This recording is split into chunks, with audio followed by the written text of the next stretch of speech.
Let's just kick this mule. I mean, what a day. How y'all doing? Welcome, gatekeepers.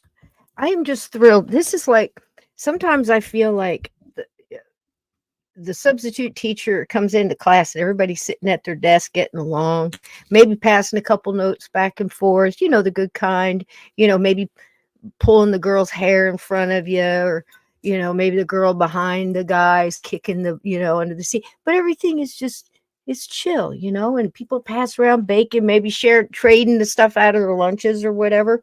And it's just so nice to walk into a room and have everybody just visiting, and it's like everybody's just gathering into the room. Hello, welcome in. Hello. I've been watching this young lady.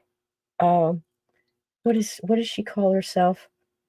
The refurbished hippie, I think, something like that. She always starts her little tickety talks off with hello, and she makes fun of rich people buying stupid stuff. How y'all doing? Yeah, I'm going to repeat what I put in the chat. It's yours to do whatever you want to do with it. When people show you who they are, believe them. And it's so hard, because you, especially if you care for the person in any way, shape, or form. God forbid if you're, with a partner or you're dating them or something, that's even worse. Or when you, the entanglement. But that's just something I've always dealt with all my life. And once that, you never put your both feet on the same rug. You know what I mean? Again, there's always one's off on the floor, because there's a chance it's going to get, and then, but you have to think the opposite is true too. You've got that person that that you can always there, always there. And the trick is, this is the trick. The trick isn't whether you can go back to try and trusting the person a little at a time, because again, there are some relationships and, and friendships and things like that are worth giving it a whirl. And you kind of do that gradually. The trick isn't that. The trick is to not lose the good ones, because the bad ones got you jaded. That's the trick. Because if you have 10 people that, messed you over one way or the other, and then 11 comes along and you're just like, nope, out, gone, and that was a good one. That's the hard part. So welcome in. Ooh, we're bright tonight. Oh my gosh, what happened to dark mode, StreamYard? Come on now. This is crazy. We're going to need every bit of today. I mean, tonight. I have been studying this one for a while, so I apologize. Everything that could technically, see what I mean? I'm pushing the wrong buttons again. Go Funky did, and the last minute everything kind of just worked out. But I apologize for being late. Thank you so much for being here. Welcome in. Can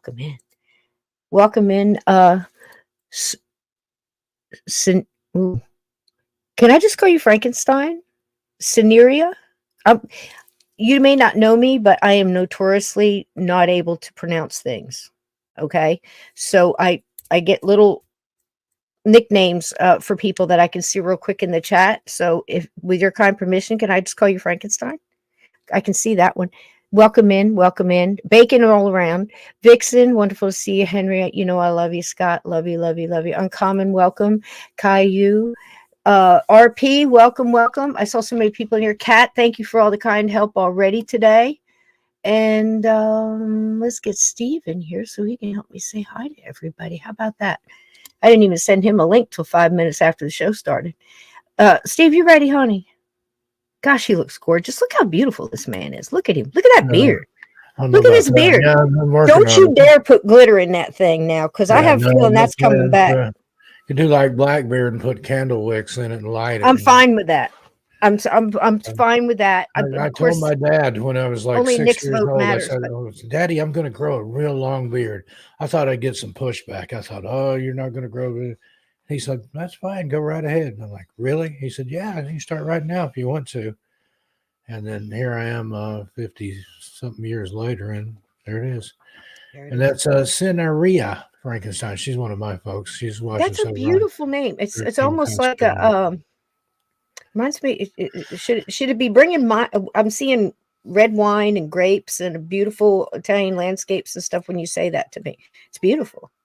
But I'm also seeing a little black magic going off in the corner. You know, a little magical stuff, a little something, some little spelling going on. Yeah. Because it reminds me of Santeria at the same time. It's like sangria and Santeria came together in my head. There you go. But listen, guys, anything can happen tonight. I'm telling you, Steve can vouch for me. My back and I have been. It's just don't even get me started. I'm sure I'm not the only one with aches and pains today. How are you, Mr. Stockton? How's that baby? He's doing how's good. the I beautiful think wife? I heard him crying. He's getting ready to get a bottle. Nicole's doing good. We're sleep deprived, but happy. Wouldn't trade him for anything. He turns 2 months old tomorrow. Hard to believe. So fast. We got to be picking out cars soon.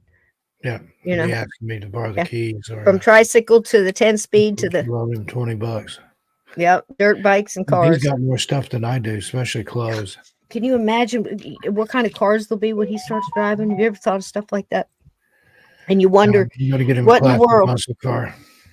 So, please help me say hello to all these wonderful people. I set this. Let's see. We got Vixen Doe, Callie Snyder, R.P. Skaza, Scott's Life, Henry Nelson. The other night when I was on live, Bronson. Henry came in and I said, "There's Henry Nelson," and Holden goes, "Hi." He started vocalizing. What? He said, What? "Hi, Henry Nelson." Yeah, isn't that wonderful? He smiles. He sticks his tongue. You can ask him, "Let's see your tongue. Show me your tongue." And he run it out there, and he thinks it's great fun. Oh, wait a minute. We're getting help. There you go. Sin area. Oh God, that's even pretty. I may be saying it wrong. Still reminds me of a fine wine. I hope that doesn't make you upset. But Ronson Wright Wolf was also watching us for over on 13 past midnight. Wonderful. Welcome in. Bacon all around. Michael, hello, sweetheart. How you doing? Get over there and follow him. Has he got his YouTube going yet? He does. Yeah, he does, and he's got some good stuff up over there. Go check it out. Maybe our mods can throw. One of our mods can throw. Ghost Lord. He's got his YouTube channel up and ready, rolling. Let's throw that link up there. Chris Van Pool is in the house. Hey, Chris, how you doing? Hey, Chris. Lynn Monet was up there. She's the first one Lynn, through the door. How you doing? She gets the door prize tonight. The first one in the door? Yep. She gets the door. You get to take the door home with you. You get the door. My goodness, Steve. That'd be funny. We're giving away a door prize, and then it's a door. Heck of a week. We watched House on Haunted Hill last night. Hadn't seen that thing in 20 years. It's been so long. I actually forgot the plot mix at the back end. I had a general idea, but it had been so long since I'd seen it. It still surprised me a little bit. Yeah. We watched a little bit of it from bed. I was surprised. I was glad to have it because I couldn't do it Halloween. Halloween, I was messed up. That's when I yanked my back and had to cancel with conflict. Bless his heart. I'm just like, no, I can't. I'm not gonna lay on the floor and, Yeah, I was supposed to be on there with him one night, and he had computer problems. So, oh my goodness! And I was going to come in Halloween night when you were there, and then you didn't go. So I don't know what he did. Hey, it's just been ever since Halloween. Hanging, how you doing, sweetheart? So welcome in, and mods, go ahead and see if we can find that for Michael. And Mike, send it up in Facebook. Maybe we can go in there and grab it because I'd like to get your link up there for your new YouTube channel. You got to go over there and see his stuff. It's wonderful. And it really is. Look at Hanging AZ's comment there. What's he got going on? Band had a song called Bob Crane's Hammer. Well, it just so happened we have a Bob Crane song for you tonight that we found. We do indeed, and we're getting real close to being ready for that. I'll tell you what. So this is fantastic. I'm going to let Steve set it up, but basically tonight, hey Derek, how you doing, darling? What's the channel name? Michael, what's your channel name, sweetheart? Isn't it Journey? Past, I think. I'm not sure. Journey through the past, and I think that's how he would have it listed, wouldn't he? I've been so out of it for a week, guys. You gotta. He was on my radio show a couple weeks ago, and I forgot.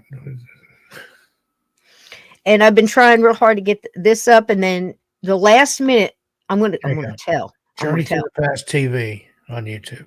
Oh, there you go. Okay. There we go. There you go. Now they can go in and grab it and throw it up there. Thank you. Bacon, bacon, bacon, broccoli if you need it. Tonight we are talking about uh Bob Crane, and I'm smiling because I was just having one of those moments where when Steve knows what I'm talking about, when I did Lon Chaney and senior. No, yes. And I spent the week Adam studying Fountain. him and, putting together the videos and looking at pictures and reading. You get to read some of the most personal stuff about some of these people. I mean, it just amazes me what's out there you can find on, diaries being released or, you know, uh, I don't know if it ought. I mean, I'm grateful when you're researching, but I don't know that it ought to be, I think they had it right in the Civil War. The main thing in the Civil War was if your um fella didn't come back, you didn't save the letters. If you burn them, you put them all together. You didn't want to leave them to the family, so they would rifle through all your personal stuff. The journals you kept, but the private letters and stuff like that, you got rid of them for that reason. But when I was It was doing, also common for a lot of women to save their tears in a little icicle looking thing that they wore around their oh, neck. And if they could get it to him, the man wore that in battle, a little glass, oh looked my like a little goodness, icicle. And it was tears that the woman had cried I'd over it. never heard that. Yeah. My dad used to collect bottles and he had some of those. I had never heard that one. That is amazing. And this was during the Civil War. Yep. Oh my goodness! See, just when you thought it was safe to go back to the, what's the saying? Back in the kitchen? That's not it. Yeah. Back in the Well, water. you know what I mean. Back in the Joe, water? Is that where it came from? you're Boom, a big boom, Jaws boom. fan. You like swimming out there with the sharks, don't you? Oh my gosh. No. Well, thank you. So when I was researching for Lon, I promise you it felt like he was standing right here. Looking what I was doing, putting it up there, smile. You could feel him smile when I spent a little extra time on something, or when I typed something out that was, because I just had a ball researching him. I thought he was wonderful. I could just see me sitting in a bar buying him a beer and us just talking away the night, and you could really feel it. And when it was over and when we put it up and we did the show and everything like that, then it was a different, the energy changed, and it was like he was gone. So it really felt like he was visiting. I didn't see him. I didn't have any other sensory perception of it. I didn't, smell or anything like that. But every once in a while, I would feel like he was right there. And I gotta say that I thought that was going to happen with Bob Crane. And it's almost like I don't know how to describe it. It's like it's so cold.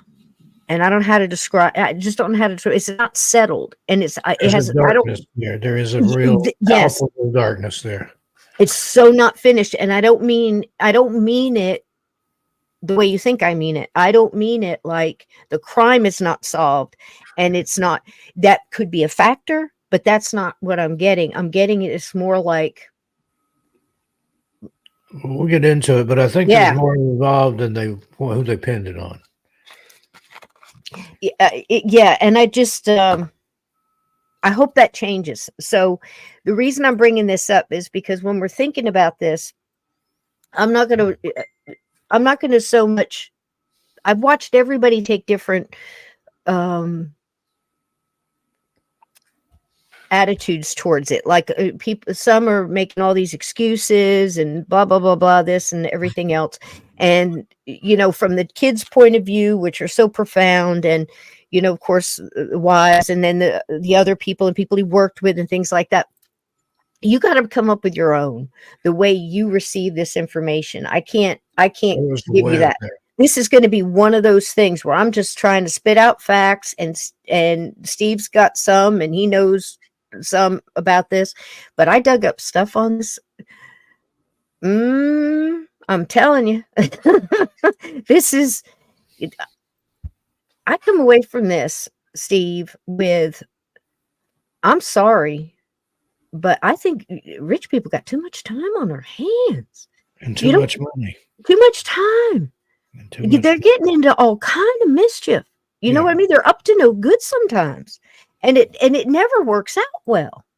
How many times have we sat here and talked about people taking all these unnecessary? Look at Earl Flynn. This man was throwing parties and showing films of animals having sex as entertainment for his d- cocktail parties. These people are wackadoo sometimes. And Well, Bob look at all wasn't. this that's going on with P. Diddy right now. It's all Oh, over the news that's everywhere. a whole nother level. Talk about your Uh, darkness, you yeah. know. And I don't even. I'm talking about evil. Yeah. Yeah. Um, y- and there's so many are, and the more you dig on the people that have all these, it's like, what are you doing? Who has time for this mess, right?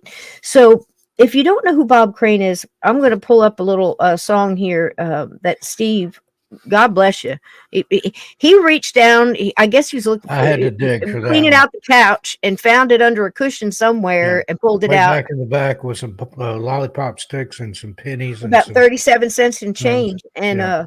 and an old remote. Um, but And this I is got a secure absolute permission to use it. gem. That was the best part. It's a gem. So he throws it at me this morning, first, maybe second coffee. Yeah, I got And I something. said, I have to put stuff with it. So this will give you a good introduction into Robert Edward Crane. And I have to say this up front. He's got my granddaddy's name, Robert Edward. Oh, I thought you had And Crane. no, well, not the Crane part, but there was a lot of similarities here. And I didn't connect in with the same way with Lon, but I did connect in the way of I understood the times, because when he was coming up and getting into things, you're thinking early 60s, right? And he's Hogan's Heroes, and 50s coming up in the radio as a broadcaster. And I remember seeing him on Mary Tyler Moore. And no, excuse me, not Mary Tyler Moore, Dick Van Dyke. And Donna Reed, I kind of sort of remember that, but I was so little, I'm not sure. And then Hogan's Heroes, because my dad loved Hogan's Heroes. And that thing was just coming into light when I was about It's two, a three, good maybe show. 3 years old. And that show was on. If that show was on, you weren't watching any Yeah, cartoons yeah, or whatever it that's the was. way it was in my Dad house. was If watching Hogan's Hogan's Heroes Heroes. was on, it was on. I grew But the up with thing him in that the got me, background. I would have loved to sat in on the pitch for that show. It's like we're going to make a show about American prisoners of war in a Nazi POW camp. Oh, sort of like Combat or Rat Patrol. No, Yep. it'll be a comedy. It'll be a laugh a minute. And I can't believe that they even got it into development. Ben Crosby was the executive producer, but True. it Yeah. worked. It was actually funny. I mean, they take the absolute worst things you can think of, a prisoner of war camp during World Mhm. War II on the other guy's side, and they made a comedy out of it. That's genius to me. And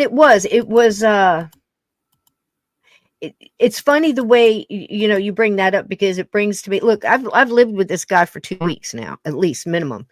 And it's so wild to do all this and then let it all go, and then you go to the next thing and the next thing.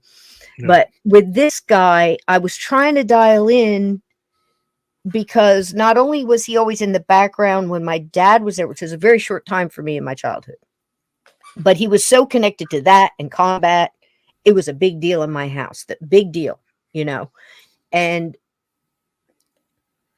now I'm looking back and trying to understand the things that he was doing,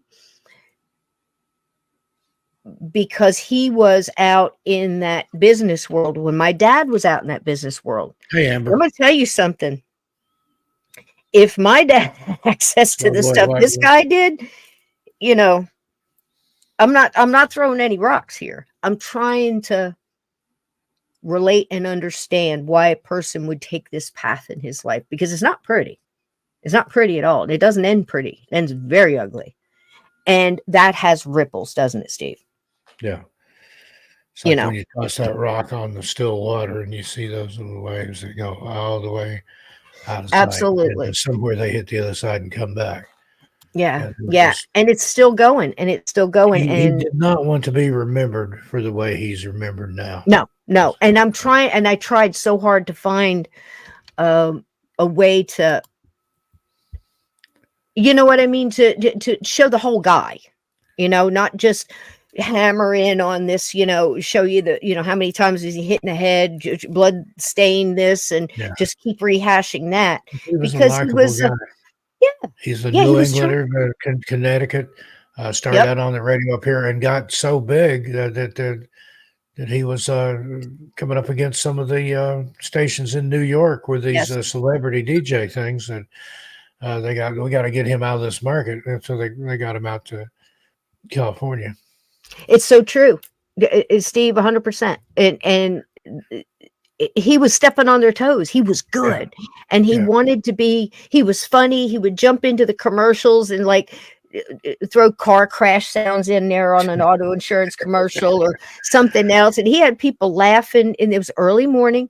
And then he worked his way up to interviewing, like it says here, over 3,000 guests, John Killer. on KNX radio show from 1956 to 65. He did Look this. at So in that guest 60, list. Look at that. yeah, Anybody who yeah. was anybody back then was on Jack there. Lemmon, and that's who he was wanted to kind of emulate, in the movies and stuff. That Jack Lemmon. Jack Lemmon could play both. He could play straight and he could play funny. His timing was amazing, and so was Bob Crane's. Bob Hope, Jimmy Durante, Bob Newhart, Jerry Lewis, Robert Mitchum. Oh my goodness, Soupy Sales, good old Soupy Sales. That must have been a heck of one. And a lot of his interviews, good news, are on YouTube. So if you want to escape today's world and go back to 1965 for 20, 30 minutes. You can listen to all that for free. And he has wonderful, wonderful interviews. One I listened to that I dearly loved was when he interviewed Rod Serling, Steve. Yeah. And it was right after, the whole thing is available on YouTube. And it was right after he had done the episode on the, what was it called? The shelter. Remember the storm shelter? Mhm. I think it was what, Trust Your Neighbor or Love Thy Neighbor or something. I can't remember Something the like name of it. that. Yeah. But it was, they thought they were going to get, the big one. And they all were teasing this guy about having a bomb shelter, which was starting to be real popular back in that era. This was a stop, drop, and roll. No, it wasn't stop, drop, and roll. It was bend over and Duck fish and your cover. butt goodbye under your desk or something, wasn't it? Duck and Duck and duck and cover. cover. There's been so many. Get under this And wooden school desk. It'll protect you. yeah. But anyway, it was about this guy had a storm shelter, and then all of a sudden the bomb comes. He shuts the door, right? And they're all beating the door and fighting each other and saying terrible things they can never take back and showing their true colors and being all, bringing, racist and all this other stuff comes out. It's crazy. It's crazy. And then all of a sudden, they get the air raid stops and the announcement comes that it was a false alarm. And then everybody's all sorry, and it makes you think, but it makes you think. It's like, wow, everybody it's like the beginning of this show. They showed everybody, saw who they were, and then they had to go back to pretending again. And it was very difficult. So there's your theme. But it was a fantastic interview. I highly recommend it. But Henry Mancini, Doris Day, Jerry Van Dyke. I mean, all of these people, Ronald Reagan, Dick Clark, Ron Howard. I mean, just goes on and on and on. Steve So Howe, he's no slouch. Angela Lansbury. Unbelievable. He's no slouch by any means. And, let him be remembered that this is how he started out. Then I dig in, Stephen. Guess how much this Sun Gun was making a year? At this time, 65. Guess how much? At the height of his radio, I'd say six figures at least, which was a lot of money. $150,000 a year. That'd be easily seven figures these days. That's what I'm saying. I'm like, well, there it is. Like I said, I'm trying. I tried to go in with an open mind and not judge. There's a closer up of that, but Marilyn Monroe, Jane Mansfield, Phyllis Diller, Charlton Heston, Danny Kaye. I love Danny Kaye, but Olivia de Havilland. So many people, and he held his own. Talking to them, and I highly recommend listening to some of the interviews or whatever, just as an homage to him. But I look back again. I mean, he was a terrific drummer, Steve. That's what got him Oh, big started. Jim. He And was a the fantastic drumming at drummer. the beginning of the show, that was him playing that beat. Mhm. Yeah, terrific. So he had a couple of other shows, and it'll show throughout the episode tonight, his progression. But he started with percussion. He started with the drums. The drums got him into the radio to the radio, and boom, da boom, da boom. He definitely took those little steps, couple of giant steps, but he always kept going forward. It was always the next thing, you know, and he wanted to progress on. And I think that comes in important toward the end of his life, because at one point in time, I think one of the biggest clues to his murder is that he was progressing on. So let's play that. If you're right for that, Steve, are you ready for that? Yeah. Let me see if I can find it. Here we go.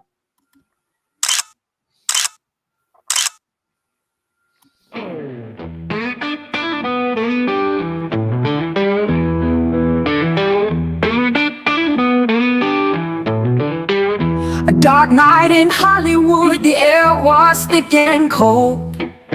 Bob Crane lay silent, his secret still untold. The lights they flickered dim, shadows on the wall. Mystery danced around like a phantom in the hall. Who took Bob Crane? Who stole his final breath? In the land of make-believe, struck down by death. Was it a friend or foe that slipped into the night? We're searching for the truth in the pale moonlight. A life on screen, a tale of joy and pain. Behind the curtains gleam, there's a different strain. The cameras caught his smiles, the world saw his charm. But behind closed doors there was an unseen harm. They found no weapon, no clear sight of the deed. Just whispers in the darkness, hinting at the greed. His legacy now haunted by shadows from afar. A superstar by day, by night, a fading star. Who took Bob Crane? Who stole his final breath? In the land of make-believe, struck down by death. Was it a friend or foe that slipped into the night? We're searching for the truth in the pale moonlight.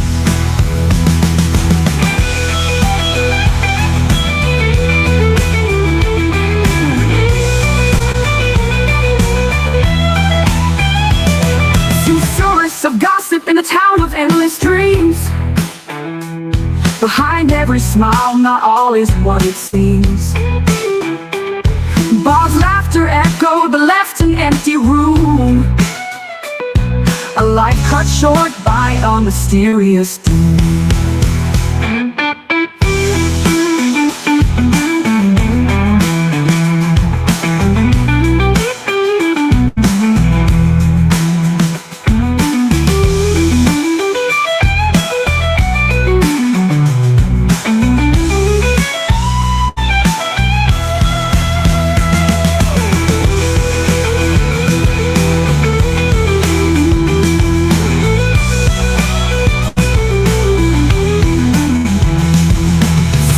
Of gossip in the town of endless dreams.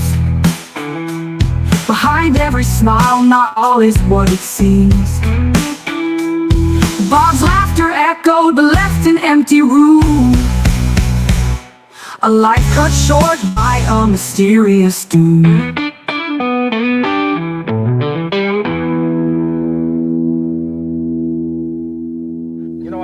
That's the two cannibals eating. One guy says, I can't stand my mother-in-law, and the other one says, well, just eat the peas. Did y'all catch it? I'll play it one more time. Yeah. Here we go. One more time. It's a little fast. So he's doing a cooking show. It's called Celebrity Cooking, whatever. I never saw the show, but I saw more of it this week than I ever have. And he tells these little jokes, a great time, and watch his face when he says it. And he looks back down to the plate. This was Bob. That's the two cannibals eating. One guy says, I can't stand my mother-in-law, and the other one says, well, just eat the peas.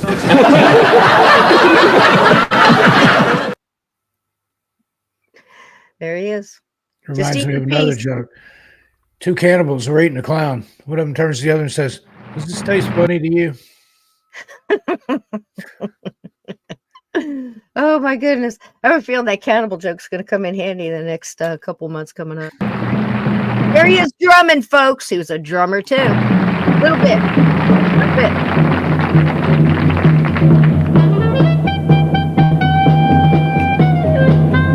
Oh, baby.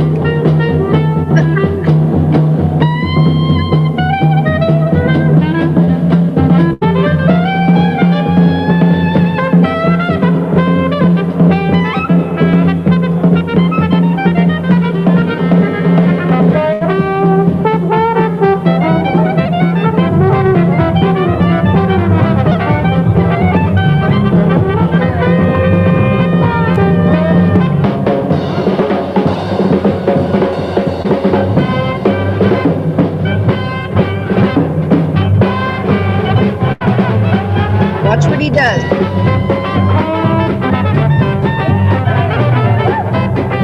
He's got some legs there.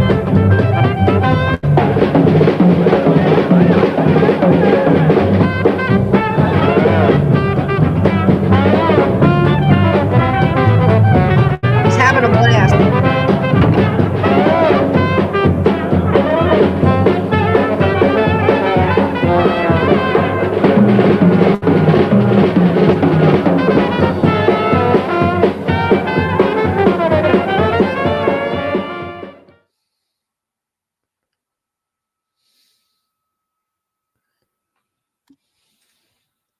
There it is.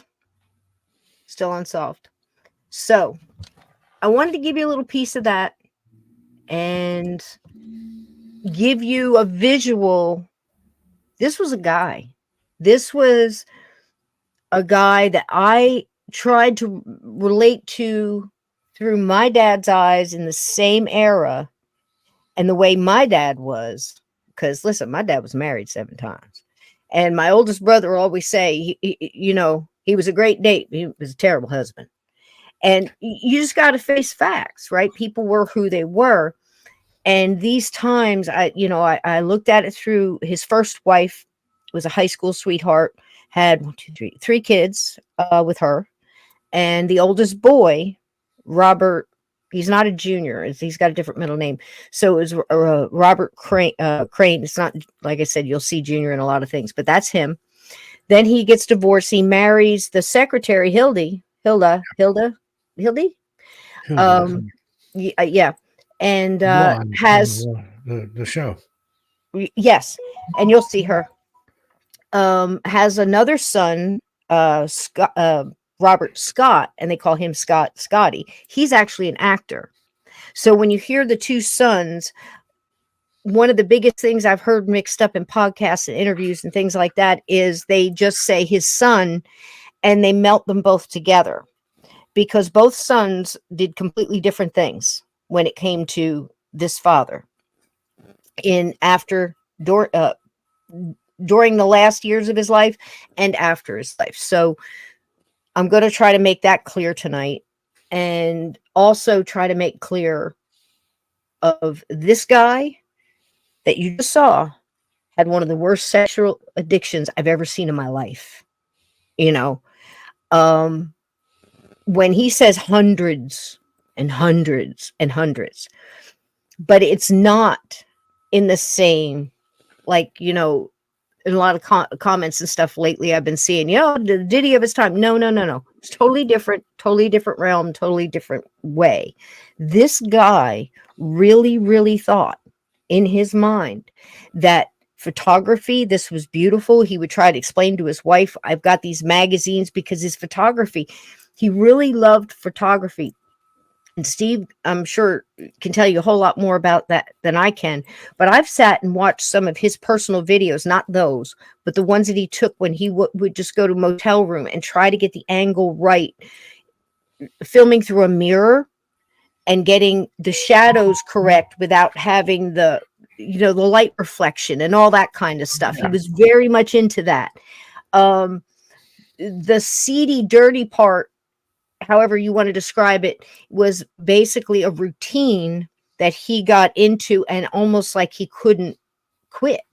But his personality would change. His personality would completely change when he was home with his kids and his family, and he was really playing that double life, but in a way less sinister than even my dad was.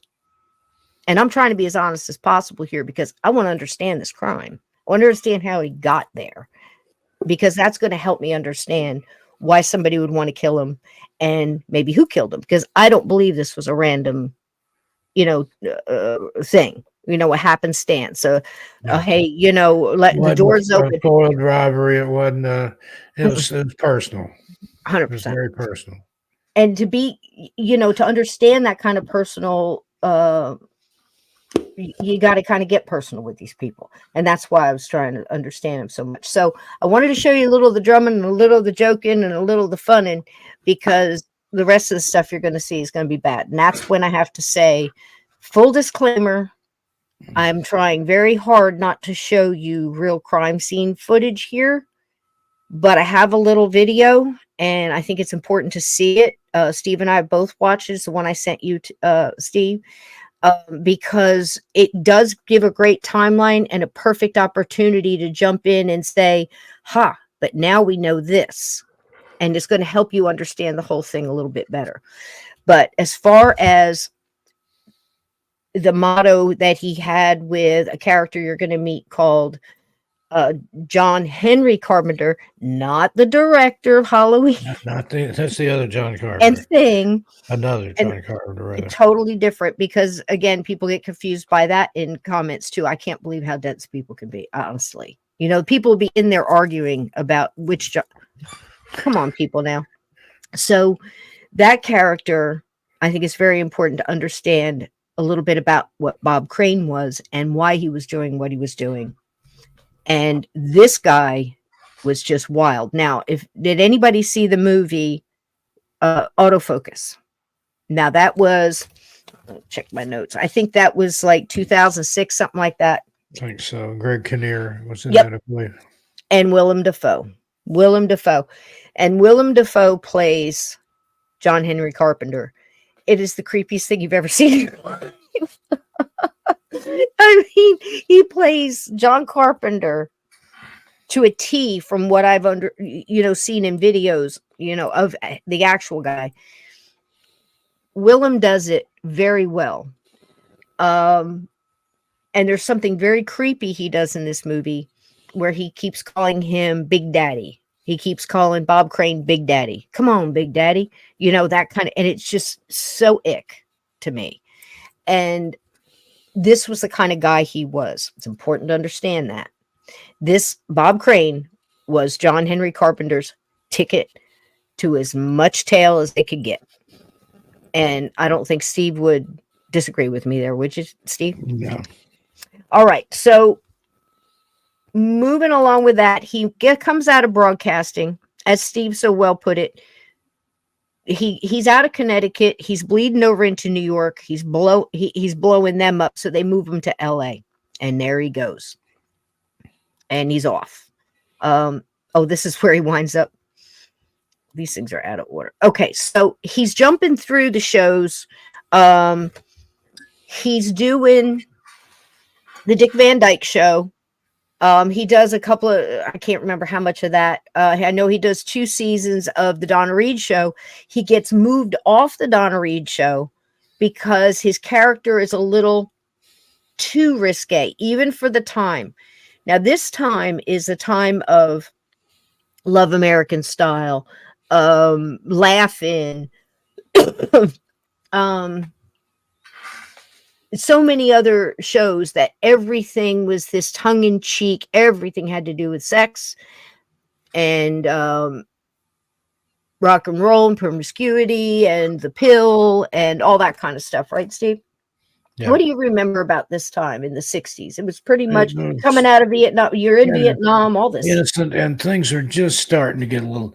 You had things like Laughing, and some irreverent comedies, and stuff was just kind of starting to trickle in, the counterculture, as it were. The Smothers Brothers. Yep. And then he gets, yes, Smothers. In fact, I'm glad you brought that up because the drumming with the little Dixie Jazz number there you saw was on the Smothers Brothers Yeah, okay. I show. figured it was some Yep. variety show, but I Yep. didn't know how accurate Yep. mine was And there. you know what? Variety shows back then were great. You actually saw talent. They actually came out and, did stuff. And then they started the whole lip syncing thing. I think that started with American Bandstand and went to hell after that. So then he gets offered this role. Now,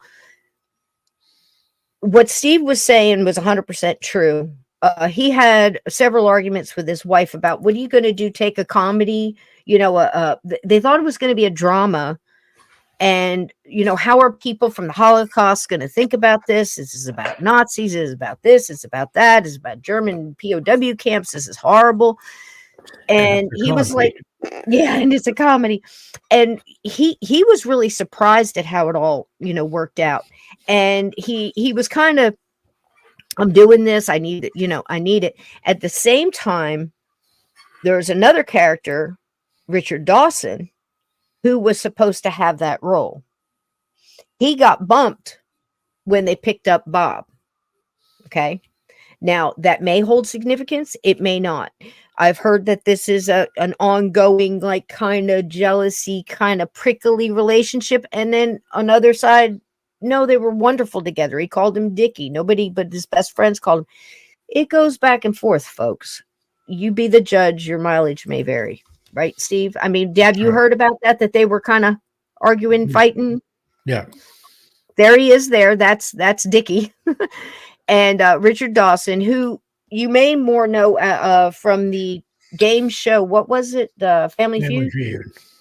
And a little side note on that, he used to kiss all the female contestants that were on there.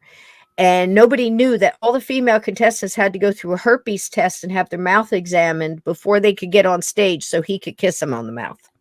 Can you imagine? It's just creepy. He was a little handsy. He was that kind I of. met him in Las Vegas at the gas station. Did you really? How was that? Going in, he was coming out, and I'm like, "You're Richard Dawson," and he's like, "Hello," and just went and got in his car. Wow. You never know who you run into out in Vegas. And here they are. Look what they got.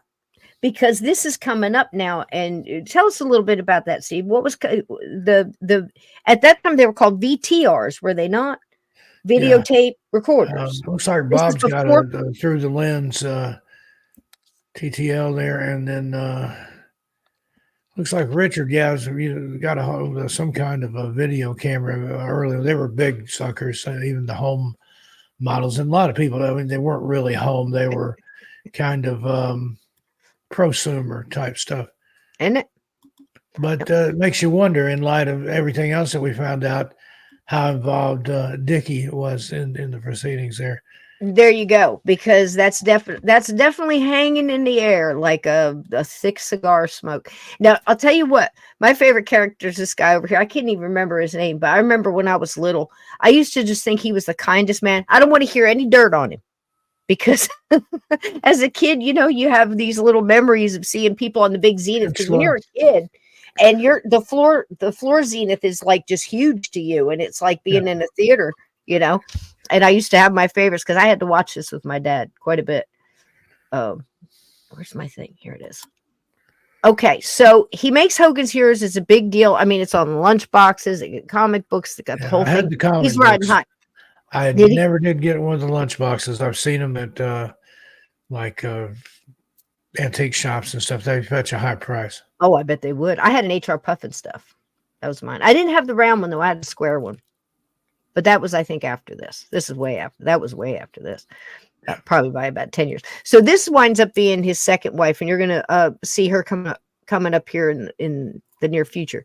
But Yeah, I mean, this guy would have pretty much affairs with everybody he bumped into. I think he would have one on an elevator. But then again, like I said, they were running rampant back then. As if anybody's watched Mad Men or any of this, this is this whole secretary get me coffee, slap on the butt. You walk in, they're telling you how voluptuous and stuff you are. But listen to me, a lot of these women leaned into that torpedo. So I mean, I saw both sides of it. And I also saw, the whole flip flop, trying to get all that stopped and flipping it around and the pendulum going this way. It'll come back. You watch, it'll even itself out. But I never liked this part of it, all that silliness where women acted real stupid. But this is the way they portrayed it because they were trying to make the Nazis a joke, weren't they? And she was German. That was all part of it. Yeah. So that was how they got away with it. They portrayed the Nazis as morons, as bumbling idiots, and because they did all this right under their nose. They didn't want to be liberated out of that POW camp because that was their base of operations. If you watch it, they smuggled people in. Somebody would get knocked down behind lines. They would get them in there and get them out.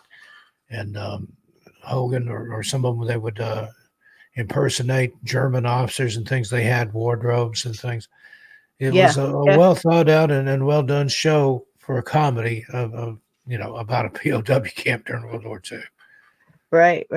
Well, the reason he knew he was going to take it was because he went into the wardrobe room and they said, trying to pick something for wardrobe, and he finds this jacket. This jacket had a life of its own, and it had, instead of R.E. Hogan on it, on the little plate that which stood for Robert Edward, his actual name, my granddaddy's name.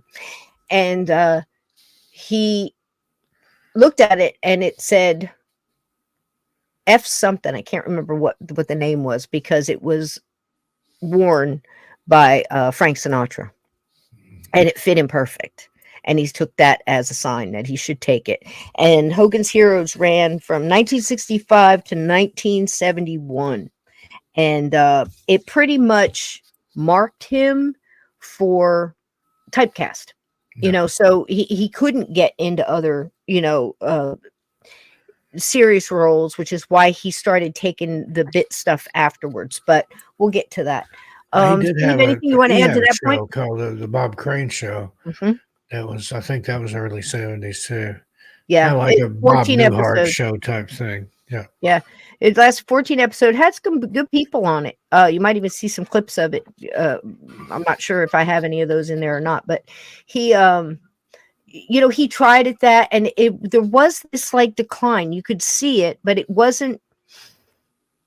In a lot of his interviews, he always had a very upbeat personality. He said in his own words, if there's a big old mess, I can guarantee you there's a pony in there somewhere. That was his way of saying, silver lining to that, gray cloud, he was an optimist, and it was wild how he would go from that to this dark, seedy, because listen, Steve's worked in casinos. He's done the runs. He's been in photography. He's been in the world. I've been a bartender. We've both lived the life through this. We've both been in, 60s, 70s, 80s, in and out of bars and casinos and things like this. When you spend your life going in to a bright casino, pumping oxygen and all you know what I mean, in these bars and these dark, seedy strip places and all this kind of stuff, and you spend your whole life, and you come out and that sun hits you, and you go have breakfast at a Waffle House or some kind of thing, and then you go crash, you party till 3 o'clock, but it eats on you after a while. Yes. It really does. And you could just see him getting sucked deeper, into this whole thing. And it was really debaucherous without the whole thing that we're used to, where people are doing things like, freak parties or whatever, or talking about the stuff that would happen in the mobsters or all these other Hollywood kind of things going on. This was a different kind of path this dude was on. It really was. You could almost see that addiction just really getting him, and that flip-flop. And somewhere toward the end, he was 49 when he passed. He was 2 weeks from his 50th. Okay. And he was reconsidering things, and he was also getting help, and he was also starting to go through this. And you can absolutely see the arc, and he just didn't get the chance. Yeah. Just wasn't quick enough. There's It some was other very sad. information there that was sad. He thought he was broke. He'd gotten down to like his last $100,000. I mean, that sounds like a lot, but you think about it, this was somebody that was making Yep. 2.5 times that in radio years and years prior. But he was smart. The other people, the cast members of Hogan's Heroes, only got residual checks, I think, for 6 episodes or something like that. But Bob and his agent negotiated like monsters. He had a piece of Hogan's Heroes, and if he just made it, I think it was another year or two, he would have gotten 25% of $90 million. $90 million. $90 million. $90 million. Because just that was the UK. What it went out in syndication and came around. He got a piece of it. Everybody else got paid their 6 months, and that was it. That's how you got paid back then. You know, you got paid for the episodes you're in, you're done. You know, that's why people got smarter over time. You know, try to get a piece of the merchandise, and you hear all that, you know, all the time. The action figures and whatnot. They weren't thinking about that stuff back then. The syndication was brand new. Boxes, the comic books, they probably didn't get any of that. Nope. Yeah, it's probably true. But people, you know, anyhow, he didn't know. He also got embezzled quite a bit of money out of him. And he had a lot of hangers on. He was a life of the party kind of guy. But again, all his kids said he was a great dad. And now you've got this one character, and I'm going to be very careful how I say this, but I've also watched progression a little bit of his eldest son, who wrote a book, and you'll see that in here. He kind of started out in his interviews of, well, dad started around, you know, I was like real young, you know, 12, 13. And that was my like sex talk. He'd just start showing me these films and say, hey, this is, you know, Sunset Rosie or something. And she's, you know, she's outlawed in like 3 countries, but I got her videotapes right here. And he'd be like, come on, dad, you know? And then as the progression went along, about 20 years of interviews, you see a little sparks through it. He came out and he's changed his whole attitude. Now it's just, he was celebrating the sexuality of a man, you know, a man's sexuality. It was no big deal, you know, but you could tell how it bothered him as a kid. I mean, that's kind of a rough thing to always have to be pushing your dad off, you know, because he was doing it in front of friends and things like that. Bob very slowly, some of this stuff started leaking into his real life when his wife found the magazines, all that kind of thing. And he's defending it. And you can see the progression through, huh? He insisted that it was art. Yeah, but again, he didn't really do anything. He didn't really do anything that showed different. He was so into the lighting and trying to get the, but if it wasn't such a, you know, a subject, if it was something else, and he was concentrating on a bowl of fruit. What I'm saying, he'd be, you know, photography. He had that whole Playboy kind of thing, but again, a lot of guys did back then. It was just looked at different, and a lot of the women did too. You got to think, this was not, he was drugging them and they woke up and didn't know what happened.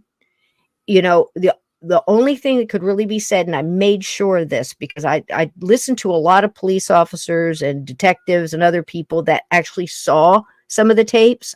I certainly didn't want to see them, and they're out there. I don't want to see them. Yeah. But I wanted to know, did the women know?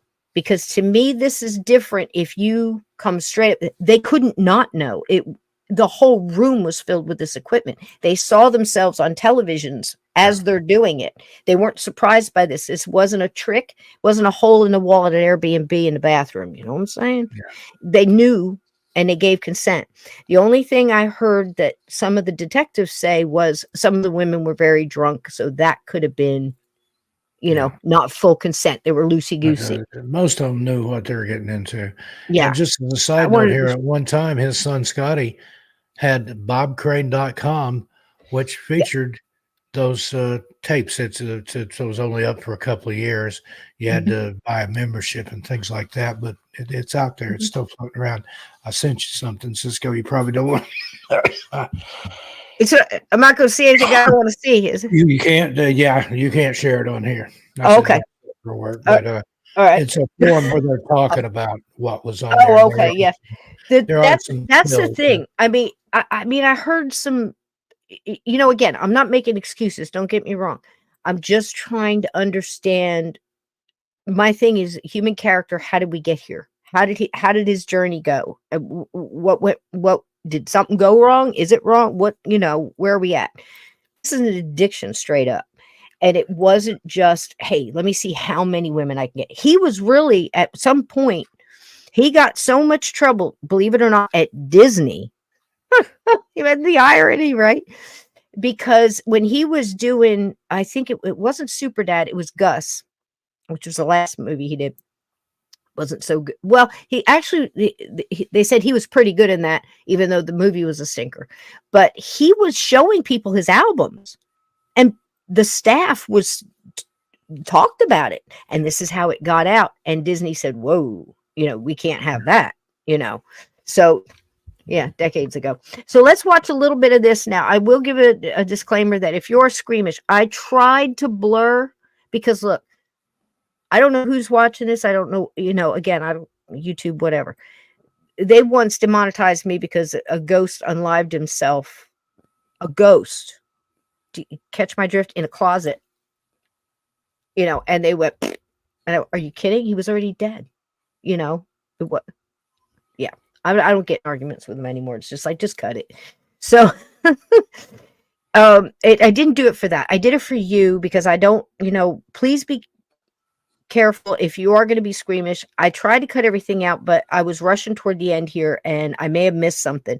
I don't personally like to exploit people's crime scene photos, but this one is important because of what you're hearing out there. They're making up stuff. He was not strangled with a cord. The cord was put around his neck post-mortem, and it wasn't a signature and afterthought. Yeah, it wasn't even tight, and that's important. Just like Steve just said, and if you can find it, it's from years and years back. Howard Stern did an interview with Scotty Crane that's has a lot of information about Bob in there. I just bet. So now the website, believe it or not, who started that was his widow. And then Scotty Crane got old enough and he took it over. Yep. She died in 72. So, no, not 72. What was it? 92? I can't remember. Anyway, I can't remember. But anyway, after she died, he took it over. He's an actor. And then he said he wanted to put it out there because he wanted, who cares? He did it. He put it out there and he sold the stuff and you had to buy your way into it and he was making money on it. And then he took it down and that was that. But the wife started that. And I think that's important to know because she was a hoot. That was the second wife. So let's watch a little bit of this. And again, if you're squeamish, just be ready to close your eyes. And but this is really important. And Steve, if at any time you want to jump in or you want to stop it, and add anything to it, I'm going to do that because I think it's the quickest way to go. And we've updated because this is going to be mostly based on the first book that was written. I have that. I think it was 93. Well, you'll see them. But I think this was really good. And I believe in going back and reading original documents and trying to get the original interviews when people were fresh, at the scene. What did they say? What are the witnesses on scene saying? I want to know that. Did it change? And boy, I'll tell you what, we got a doozy here tonight. Steve, anything else? You ready to roll the bean footage? Roll that beautiful bean footage. All right, sweetie. To this was Victoria Berry, who was Bob's co-star in Beginner's Luck. I'll be right back. She'd come to the apartment. He'd given her the blue key, the copy, to the Winfield apartment. There were 3 blank keys that were used for that, and Bob had one, and she got one. Okay, I have to stop it right away. That is Grayson. I think that was it. This is the apartments where he was. Okay, This is the young lady that discovered him. This is Victoria Berry. Now, she is an actress in the dinner theater with Bob Crane. Bob Crane has been now doing dinner theater, which he liked doing. He would go from city to different cities. A lot of the cast would go with. Sometimes they'd get new people in different towns. This is in Scottsdale, Arizona. He had been there for almost, I think, 2 weeks, and this young lady was in the play with him, and she said she had been with him twice when she was interviewed. So she did have some intimate knowledge of him, and he told her a lot of things about other women that had pulled certain things. And when she walks in there, she's remembering this. Now, it's important to note that it's about 104 in Arizona. It's about 1 p.m. and I've heard that she had a lunch date with him, and I heard that she was meeting him at this apartment to overdub some stuff for the play that didn't come out right, because he was taping the play too. And she wanted to redo a voice part that wasn't loud enough. And she is a big part of this, because there's three sets of keys. Three sets of keys. Okay. She's got a set. Okay. Bob's got a set. And one set was supposed to be the theater's, because the theater is the one who owns this apartment. This apartment is for the actors that come in and play at the theater. So he's not renting this apartment. This is given to him, and a car. So they, given both to him. These are all perks. All right. And there's more perks, but those parts are important. Okay, let's continue. In the afternoon, approximately 1 o'clock, she knocked. There was no answer. She noticed that the morning newspaper was outside the apartment on the stoop there. She picked that up, knocked again, no answer. She tried the knob, the door was unlocked. She pushed it open, and she noted that the interior of the apartment was darkened. The apartment is totally dark. You cannot really see in the apartment without turning the light on, because Crane had put all these very, very thick drapes up to hide, all the pornography that he had, to hide the photos that he was doing, to hide what he was doing during the day and at night with all the women he was bringing back. I need you to weigh everything this man says right here. This is a defense attorney for John Carpenter. So when he speaks, you have to understand where that's coming from. He's not lying about that. He's just leaning it a certain way. I don't know that he had all these heavy curtains put up to make it dark. Look, this stuff was already there. The sheets were there. All this stuff is there. These are furnished apartments ready to go for travelers, like a TDY, short, stuff. But he did keep it dark. It's like those heavy curtains. So, like I said, I like the guy. I mean, he was a good attorney. I mean, if I needed a defense attorney, I would, but just, The photos that he was doing to hide what he was doing during the day and at night with all the women he was bringing back.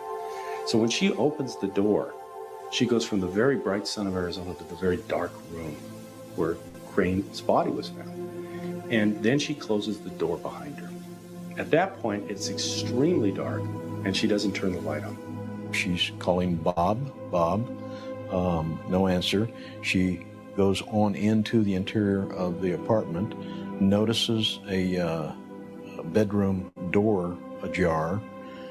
Everything is darkened, all the drapes are pulled. She goes to the door, looks in and sees a rough outline of someone on the bed, and she walks a little closer, thinking that it's a female due to the darkened head area.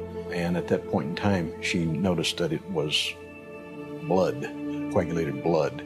Now, Bob had told Victoria Berry a story about a woman he'd gone out with who'd been distraught and cut her wrists. And first thing she thought, this has happened again. She bends forward a little closer. And he's sleeping, sort of like this, he was asleep at the time of his death when somebody clubbed him. And she thinks, okay, it's John Carpenter, because he always stays with Bob. Now this body is just chocolate sauce almost. You've got to imagine, this is just an unrecognizable person. Then she sees a very expensive French watch on Bob Crane's wrist. She realized it's Bob. She then ran screaming from the apartment and got assistance from some neighbors, and they called the Scottsdale PD. The first police officer who showed up at the scene was Paulette Cassetta. Paulette ended up, believe it or not, being my investigator on the case when I took over the case 14 years later. She left the Scottsdale Police Department and worked with the Public Defender's Office. That woman was probably the only, I hate to say this, but I got to speak true. I'm going to be very careful how I say this. That girl knew what she was doing. She had all her ducks in a row. When everybody else got there, it went complete shit. She knew what she was doing. The first thing she did was close the door, get Victoria Berry away from the scene, stick her in her car, and then phone for backup. When we arrived at the scene, there were obviously uniformed officers already there. They had locked the scene down. There was an officer on the door. There was an officer and I believe a sergeant with Victoria Berry. Other people started arriving, and later this was one of the criticisms of the case. This crime scene, there were just tons of people smoking and using the phone, and it was not a good crime scene. But you have to say this for Scottsdale PD. They didn't get murders. This was especially a celebrity murder. Well, Lieutenant Dean and Lieutenant Borgenhagen arrived, and they took charge. When I got to the scene,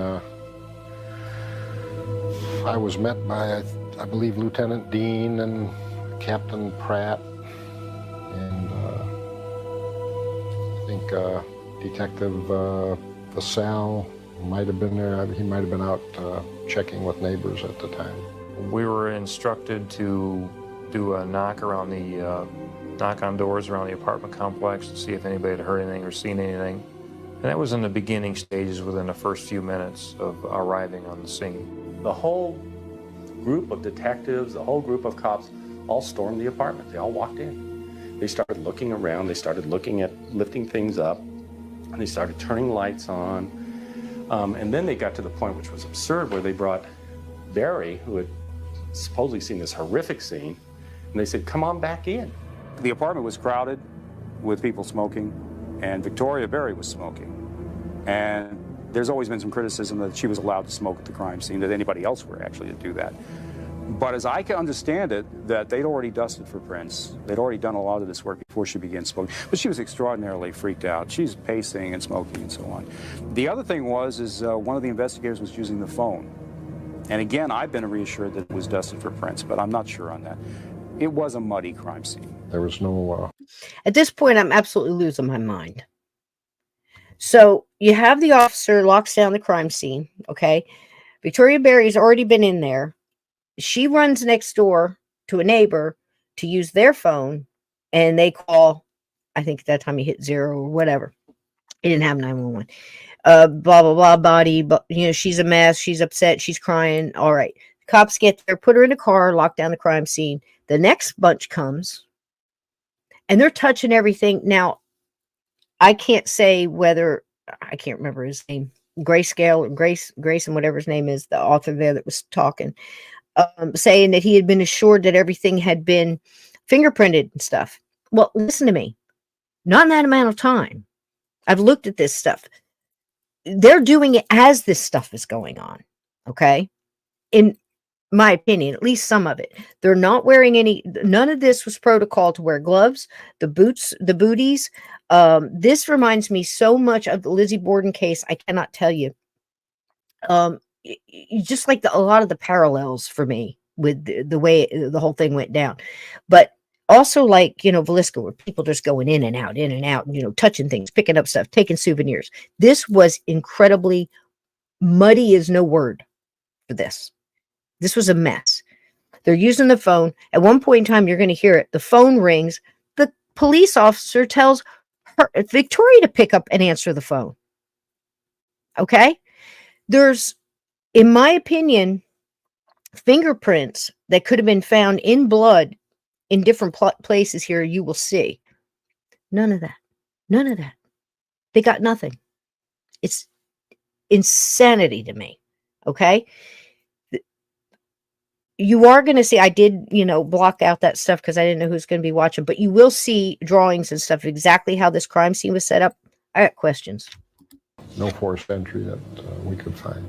The apartment was in a state of disarray, not necessarily from, suspect activity after the homicide occurred, but it was just unkept, would be the best description. There was video equipment all over the living room. There was videotapes laying about. The scene itself was in the bedroom, and under lighted conditions, it was observed that the individual had been bludgeoned to death. Pretty grotesque scene. Mr. Crane was laying on the bed in a kind of a fetal position. There was a lot of blood around his head and on his neck. And sorry if you're squeamish, look away. I didn't realize this was in here, but since it is, I'm going to show it to you. I want you to look at the pillow. They moved the pillow.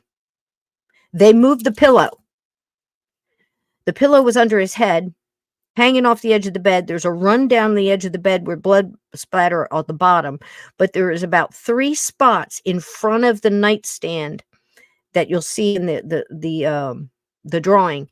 And I want you to look behind him. Look at these sheets. Everybody who's ever bought sheets as a set for a full size, you get 2 pillowcases that match. There is a pillow behind him that is done in this pattern that I kind of recognize from this era. Very quilty. Some of it was velveteen. It looked like a quilt, and they had different textures and stuff. It was crazy. That's a top cover. There's another pillow that has no pillowcase on it. Remember that. I did observe spatters, blood spatters on the wall above the headboard of the bed. They moved the pillow. See it now? Looked like wipe marks on the sheet where something full of blood had been wiped off. And I noticed a cord. Oh God, I'm sorry, guys. Don't look. Look away. Look away.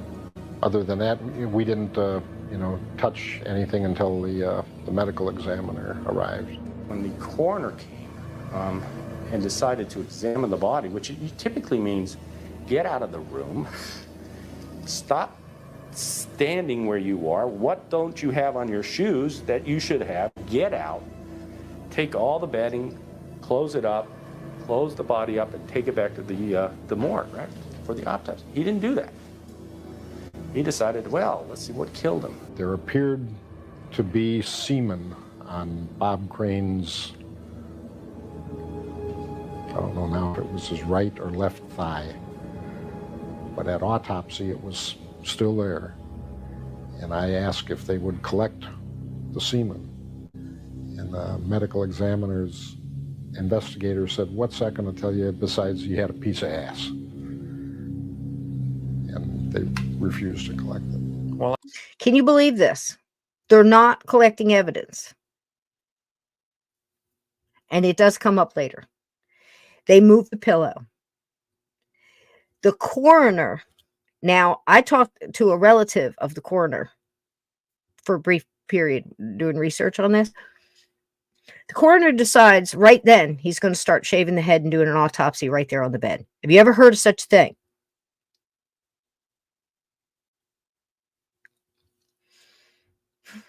It infuriates me.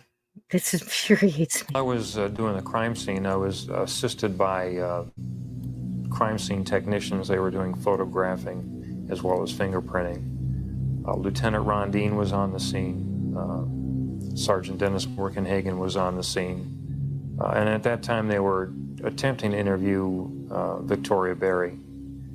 During the interview, the phone inside the apartment was ringing, and it rang several times. Victoria Berry answered the phone each time. Lieutenant Rondine also spoke on the phone to the caller, which was later identified as John Carpenter.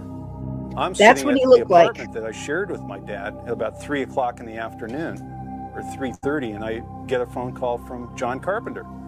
And John says, hi, I'm back in LA, because I knew he was coming back that day. Listen, if you need anything, let me know. And I said, everything okay? And yeah, talk to you soon. Let me know if you need anything. And that was it. I was probably on the phone with him for, I don't know, maybe a minute or two. Hung up. Thought, It's kind of weird. Throughout the morning, Steve, this guy, Henry Carpenter, calls Robert Crane. We'll say Junior for now. He's not a junior, but we'll just let it go. And says hi out of the blue. This is totally out Back of in character. LA, you need anything? Everything okay? He was trying to see if they Establish an alibi. Yeah. Maybe. Plus, he was seeing if they knew anything because he was, oh my God, have you heard my dad was killed? But let me poke around and see if anybody's heard anything yet. I mean, that's what it sounds like to me. And he's surprised to get it. Now, it's not like he didn't know him. He did. He hung out with his dad all the time. John Carpenter is introduced to Bob Crane by Richard Dawson. Yeah. Richard Dawson says, hey, he likes equipment. He's interested in cameras. And that's how he gets in the door. The next thing, because he's a salesman for Sony and he's selling these VTRs is what they're called at the time. This is before beta and everything else. Nobody had it in your home for another 10, 15 years. It just didn't happen. A few people here and there. We did because at that point, I'm with my aunt and uncle and they owned a television and music shop. So, I saw beta early and then that went real quick and then the next thing came. So I understand everybody is just obsessed with this stuff. And he is taking home movies with it. He used the same camera to take videos of his kids. I just realized that. But anyway, that's how Carpenter gets in the door. The next thing you know, he's calling him Big Daddy. And every time he goes someplace, John Carpenter would sync his sales pitch. He was traveling salesman for this Sony stuff. He would sync it with him so he could stay in the same hotel room with Bob Crane, and they palled together. And it was nothing for them to be in the same hotel room. The kids Bob knew. would also introduce him as his manager sometimes to the, Yes! to the ladies. Craig, oh, so creepy. And that's what he would do. And he's talking to us, hey, Bob could probably get you into the movies, if you just come back and have a couple drinks with us. Bob didn't drink, he didn't smoke, and he didn't do drugs. And he would say one of his famous quotes is, I don't smoke and I don't drink. 2 out of 3 ain't bad. That was a Bob Crane quote. But I just had to say that this is where John Carpenter starts acting really shady. That this guy right here on screen, that's Robert Graysmith. If he wrote a book about it, there's something there. I love Robert Graysmith. I just can never remember his damn County name. 5. If there's I like him. Not right. If he's there writing a book about it, there's more to the story. And his came out in 93, and I think it's one of the best ones. I think it's a good compliment to the last one, and you'll see that too. But anyway, I had to tell you that. Who returned to California, had been phoning, has anybody seen Bob? Calls the Windmill Theater, is he there, and so on. And I've always sort of thought, this is the kind of thing a guilty person would do. You're going to want to place yourself, hey, I'm in California, and I'm calling to see if you've seen Bob. So I decided to call my dad's apartment in Scottsdale. And this was approximately 3:30, I think, on that afternoon, 29th of June. And a woman answers the phone. I go, hi, is Bob Crane there? And she goes, no, he's not here right now. And I go, who's this?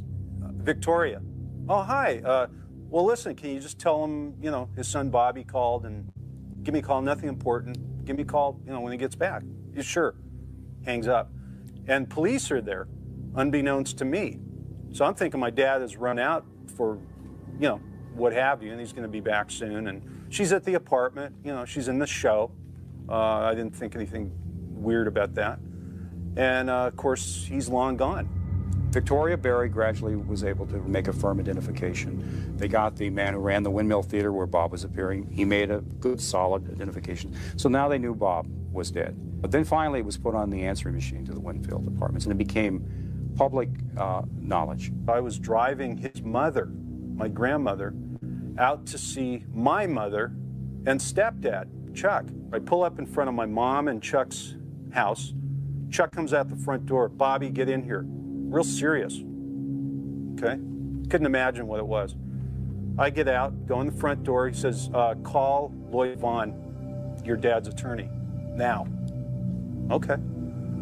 Call him out. He doesn't tell me anything. I call Lloyd Vaughn. Lloyd says, there's a rumor your dad has been shot. What? I am going to Phoenix with Bill Goldstein, who was my dad's divorce attorney. Do you want to go with us? I said, absolutely.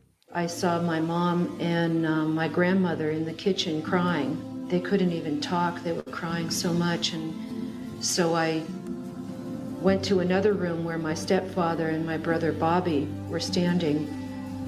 And my stepfather looked at me and he said to me, Karen, your father's been shot. And that was the first sort of news that we got. Nobody was really clear about what actually happened. I was working all day at a bank in Sherman Oaks, and I was around 19 years old. And I remember coming home that day, and I lived in a small apartment around the corner from the bank. And I remember the phone rang and my sister was on the phone. And all I heard was her scream. And I said, Karen, what's wrong? And she said, we don't have a father anymore. And I said, what are you talking about? And she says, Dad has been killed. Lloyd Vaughn. Same exact thing happened to me. I was 19, just turned 19, and I got that phone call. And pretty much the same thing was said to me. And I'm standing there all alone. Everybody else is gone. So I had so many parallels in this to where, like I said, it's crazy. But do you see how it's the plot thickens with this Carpenter? And Steve and I have been talking about this. The whole part about Carpenter is these doggone phone calls. The phone, he's calling the apartment. He's calling the what's the name of the daggum thing? The Windmill Theater. He's calling the Windmill Theater. He's trying to establish an alibi. In the afternoon. He's calling on the phone. Hey, I'm in LA. What's going on? How's Bob? Yeah. And he's calling the Windmill Theater, and he knows every step Bob Crane takes, how he does, that way he takes his coffee, how he wears his socks, how he does other things. I mean, he knows everything about Bob Crane. He knows doggone well that Bob Crane was a last minute guy. He loved to slide in there right before the curtain, to get everybody really nervous and everything. He was a last minute man. There's no way in hell he would have been there 6 hours before the show. Why is he calling the theater? Hey, have you seen Bob? Trying to get a hold of Bob. Can't find Bob. Let him know I'm talking. I'm calling him. I'm in LA. That kind of stuff. Crazy. Crazy. So, Bill Goldstein and it's myself infuriating. Go to Burbank Airport, fly to Phoenix, get there early evening. Of course, it's the end of June in Phoenix, very hot, still very light out. And by then, of course, my dad's long gone. Police tell us his body is over at the police morgue. We drove over there. I went inside. I viewed his body. My emotional response was complete devastation. I'll never forget, I was sitting at a hotel that we had gotten for the night, and I just sat out by the pool in a chaise lounge, staring up at the sky, crying, just completely wiped out. When he was at home, he was a perfectly normal father like the man down the street. You could not tell the difference. My father was a wonderful father.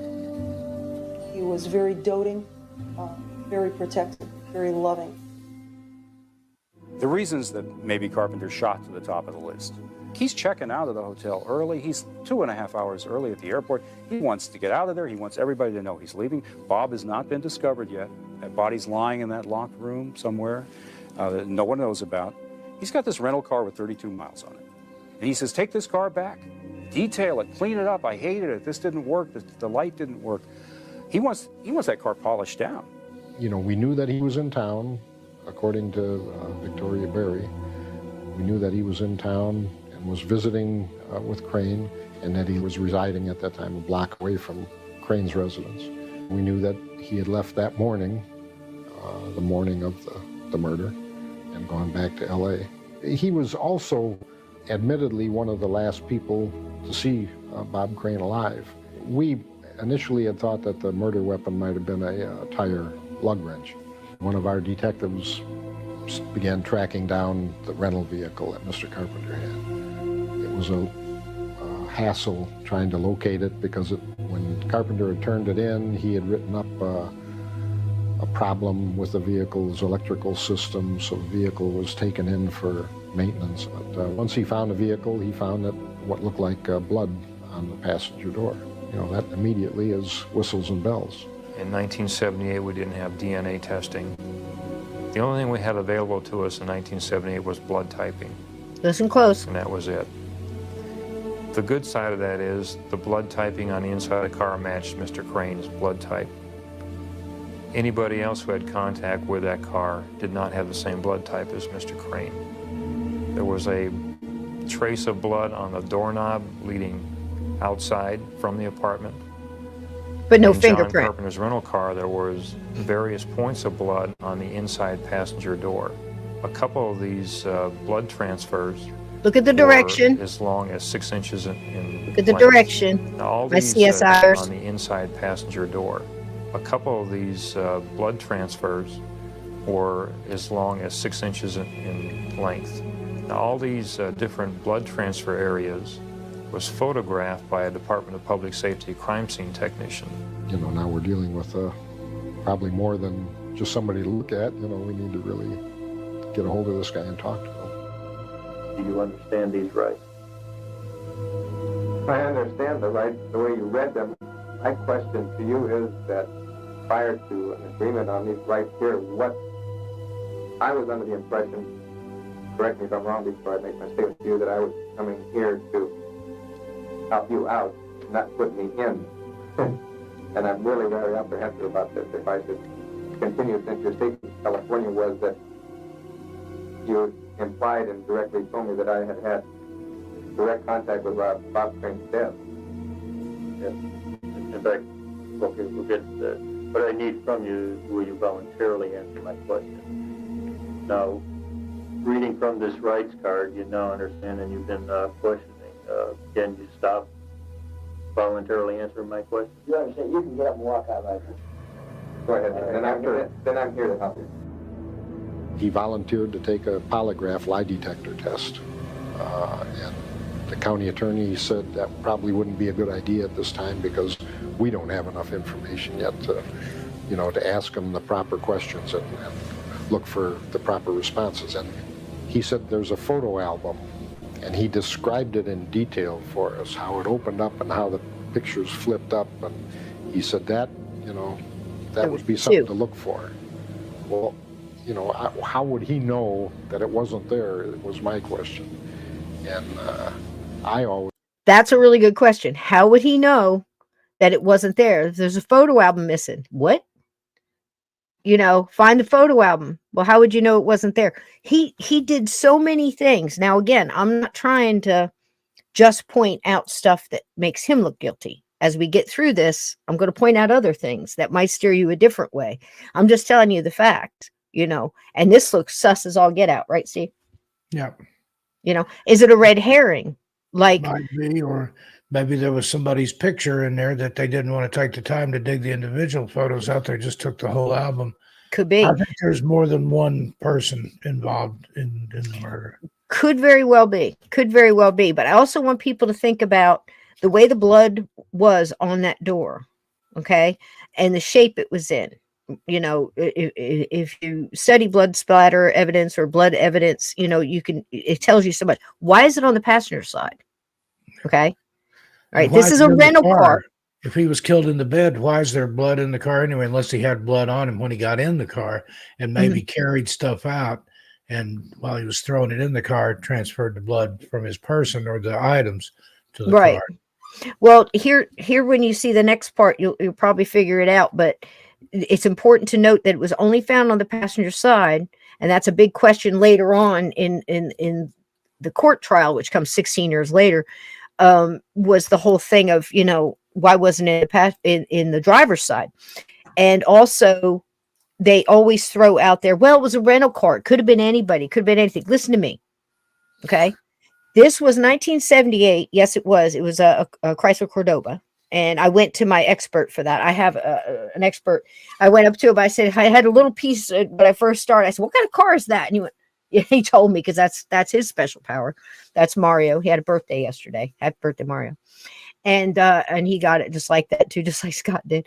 But the thing is this car, it also it's a beautiful car inside too. It's got that white leather interior, but also has the blue velveteen. Remember that stuff? That blue velveteen, that dark blue. And they keep pushing the fact that, hey, this was a rental car. Do you know how many people been in that car? This is an old car, blah, blah. Bullshit. It had 32 miles on the damn thing. That needs to be known. So how many people were in that car? They were able to trace back everybody that had worked on it and, you know, everything else. Okay. This was a small place. This was not, they didn't get this from Hertz or Avis. Okay. This car was rented from the Sunburst Resort where Carpenter was staying. So it's a very small crew. Okay. And they knew that nobody had blood type B like Bob Crane that had anything to do with that car, because blood type B is about 1 in 10 people, 1 in 9, somewhere in there. So there you go. Was thought that was his red herring, that, you know, let me throw this into the works here, so the cops will think whoever killed him because of a picture in that album, and, you know, maybe the husband of one of his girls or something along that line. But there was a camera with film in it. There was a photo enlarger in his bathroom, the master bath, that had exposed film in it, and he was making, you know, blow-ups of these photos. Untouched. And, you know, if there was some husband in there, because this thing is in plain sight, if there was some husband who wants to grab this album because his wife's picture Be is negative here, Scott. what about all this other film laying around and the videotapes everywhere? You know, why just grab this one Polaroid album? He had in his date book that he was going to take John to the airport that morning, the morning of his death. He had a set of tapes, Saturday Night Fever edited versions with the cuss words cut off, laying right by the front door of his apartment. And I hit the wrong button. I got to stop because this is so important. Okay. Ask yourself at 10 a.m. This was a big question for a long, up until about 6 years ago. Okay. So that's a long time that this was a quandary. Why would Bob Crane have to take John Carpenter to the airport if he had a rental car? I just gave you that answer. It was not discovered that he rented that car from the Sunburst Resort or even thought about. It was just assumed it was a Hertz or an Avis at the airport.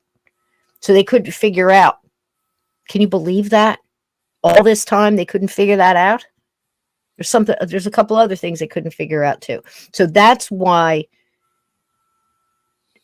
Bob was going to take John to the airport. He was going to turn his car in at his resort. Bob was going to pick him up and take him to the airport at which he did this kind of stuff all the time. At the door is a pair of John Carpenter swim trunks sitting on top of a copy, because he also did things like bootleg movies and stuff like that, not to sell, but to give. And he was doing, it was Saturday Night Fever. It had just come out about 6 months before, I believe, Steve. And he got a copy to give to his son, Scotty, who was about 10. And he sat and edited it and took all the cuss words out. Now, if anybody remembers Saturday Night Fever, there's a lot more than cussing going on in that thing. But it was okay for his 10-year-old, 9-year-old son to have it. But he cut all the cuss words out. This is the kind of guy he was. A lot of people, when you see interviews or podcasts or whatever, will tell you about that stuff is at the door and they don't know why. Well, Bob forgot things, and that was his habit of doing that. Put it right by the door so I don't forget it when I leave. This is important. It's also important, I think, to give the swim trunks back to John, because it was probably one of the last pieces of something that he thought belonged to John left in his apartment. I think that's a tell to me. The pool was out of service and had been for a couple of weeks, I think. They were working on it. I don't know how the length, a couple days, a week, something like that. So they weren't even swimming. But I think he was saying goodbye to John there. I really do. Because if not, John would have been staying in that apartment with him. That's my theory there. We'll leave it there. Anything, Steve? What do you think? Well, wasn't there some conjecture that Crane was ending their friendship, that he was mad at him about something, and that Yes. Carpenter, realizing his free ride was over, was Yes. upset. Yes, and it's portrayed in the movie autofocus very well with him and Willem Dafoe acting out in a seedy bar. That conversation actually happened in a the hotel restaurant, or a dine at, like like a Waffle House kind of thing outside of the hotel, one of those, because there was a witness who came later.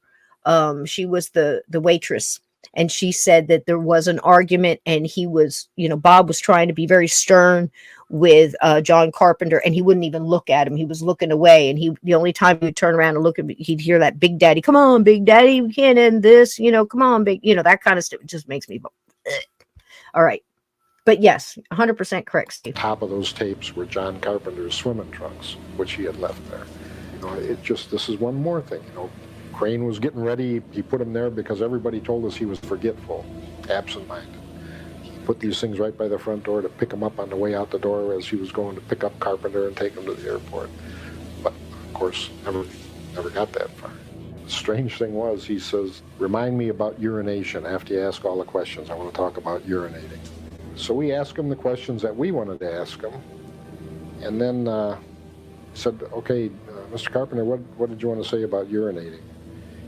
He says, well, I think it's important to know that Bob always said that after he had a jump, that he would always soon thereafter go and urinate, because that lessens the chance of contracting VD, and so he would always urinate after he had, had sex. And that, to me, was almost an admission. He's saying something now that, why would he think this would be important to us unless he knew there was some semen on Crane's leg? When we finished up, we got his photograph, and we took him over to the hospital, got some blood sample, and then I drove him back to the airport so he could fly back to Los Angeles. And on the way to the airport, he says, so what happens now? And I said, well, we have that blood on the car, and, we'll try and match that up. And if that matches Bob Crane's blood, you're in deep shit. We met with the county attorney, Mr. Hyder, and this major felony bureau lead man, I guess he was, and asked him, what do we need to get a complaint? And this major felony bureau commander, or whatever he is, said, we need fingerprints on a murder weapon or a confession. Without that, this case is going nowhere. Well, first of all, we're talking about a minuscule amount of blood.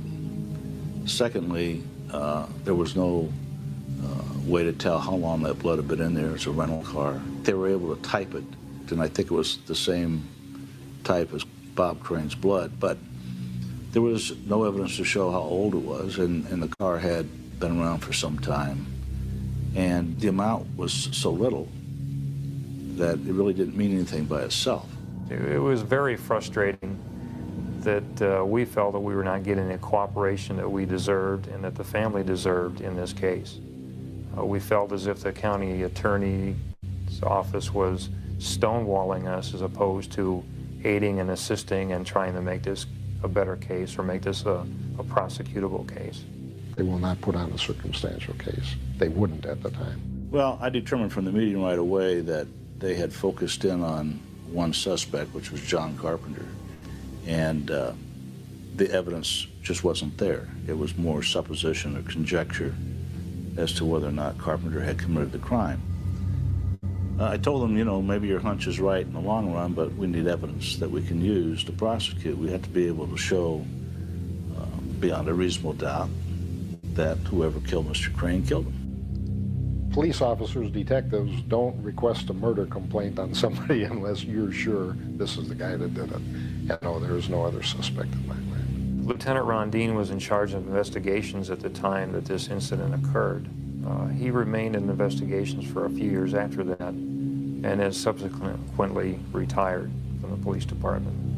Now that case was given to whatever detective was assigned to the homicide unit in Scottsdale. And whoever was assigned the unit would work on it as time allowed, along with all the other cases and assignments that they were tasked with doing. We never closed the case. It was always open, and we did not work it actively. But you always wait for something. If something comes in, or if, it doesn't take much to say, oh yeah, let's go check this out. And there were a few things that came along later that I think rekindled it a little bit. In fact, Bob Crane's soon-to-be ex-wife, Patty, was actually a suspect at this time. 10 days before his murder, on Father's Day, Patty and her son Scotty show up unannounced at my dad's apartment in Scottsdale. Now, they're in the middle of a bad, nasty divorce. Knock at the door. Hi, we're here. My dad just about flipped out. He couldn't believe this. They come in, they spend a very uncomfortable day or so there. And then to go back a year to a year and a half before that, my dad's will, a codicil was added to his will, Isn't that something? eliminating me and my two sisters, the 3 children from the first marriage, from his will. Bob thought at the time that he was poor, but he That's what you were saying, Steve. $100,000 embezzled from him. So he's out doing this backbreaking work, which really cost him his life in the end, when there was no reason for him to be doing this. Within a year of his death, he would come into 25% of Hogan's Heroes. That's the profits. Now, Warner Klemperer and John Banner and Robert Clary, all the other co-stars of Hogan's Heroes, they were paid for the first 6 appearances, as was the style at the time the show was filmed. But Bob actually had a piece of the show, and had he lived, by 1990, Hey, he Andrew. would have had 25% of $19 million. Hey, Michelle, good to have you here, honey. The night Hey, Andrew. before the homicide, Mr. Crane had talked to Mrs. Crane on the telephone in his apartment. He had called her in Bainbridge Island, Washington. We have phone tolls that show that he called there and talked to her. We checked all the airline flights coming from Washington, whether they'd lay over in California or New Mexico or Nevada, and there were no flights after he had spoken to her that would have put her in the Phoenix area or would have allowed her to be in the Phoenix area during the time of the homicide. The other thing I thought was intriguing, that Bob Crane, just before his death, is in the parking lot of the Windmill Theater. This It's part. pitch black, and this car doesn't start. And later they look at this tire, the valve core has been tampered with. Somebody was trying to strand him in that parking lot. He and John Listen to Carpenter this. are there. But Bob, one of the things that made him delightful is unpredictable. He gets into this car. He takes off toward the lights of a faraway service station, riding on the flat tire. Well, the guy who's looking at it, he realizes at the station, this thing's been tampered with. And the station attendant actually took that tire, replaced it, and kept it, because he was going to show it to police. He thought something was really up. And I think so, too. I think that was the second warning for Bob Crane. I've heard many. That is so important. This station attendant in the gas stations back then, he kept the tire because he knew that valve stem had been messed with. Somebody was trying to strand him in the parking lot of the Westlake Theater, of the dinner theater, after his performance. Now, keep in mind, what usually happened for 10 years prior was John Carpenter, he would stay in the same hotel room, same apartment, whatever was the setup, same car. He would never rent a car unless he had to go far out. They were pals. They were buddy. After the show, they'd pick the girls. If they couldn't find anybody in the audience, they'd go to the bars and they'd be out all night until they could bring them home. And then the taping would start. So that was their thing every single night that they were together. This night, he had to rent a car at the Sunburst Resort. Okay. He's driving himself. And I think somebody wanted him stranded there in that parking lot. Bob wasn't having it. I don't know how they got the car done, whether they jumped it or what. I don't know what was wrong with it starting, but he got it started, wrote it on the rim. The guy keeps the tire. This is never brought up again later, ever. In any podcast I've ever heard, interview, anything, it's not even put into the mix. I think that's important to remember. So who would go through that? Who would do that kind of thing? Was John Carpenter trying to get Bob to the point where he would have to count on John for the ride? For the ride. Carpenter did it, so maybe Bob would have to, was trying to end things with Carpenter, then he'd Right. say, well, oh, maybe it is a good thing to have you around because otherwise I would have been stranded.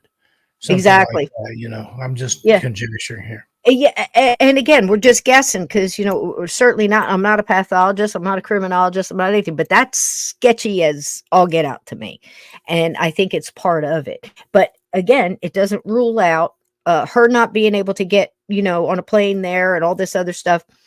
Listen, that doesn't rule out a hit.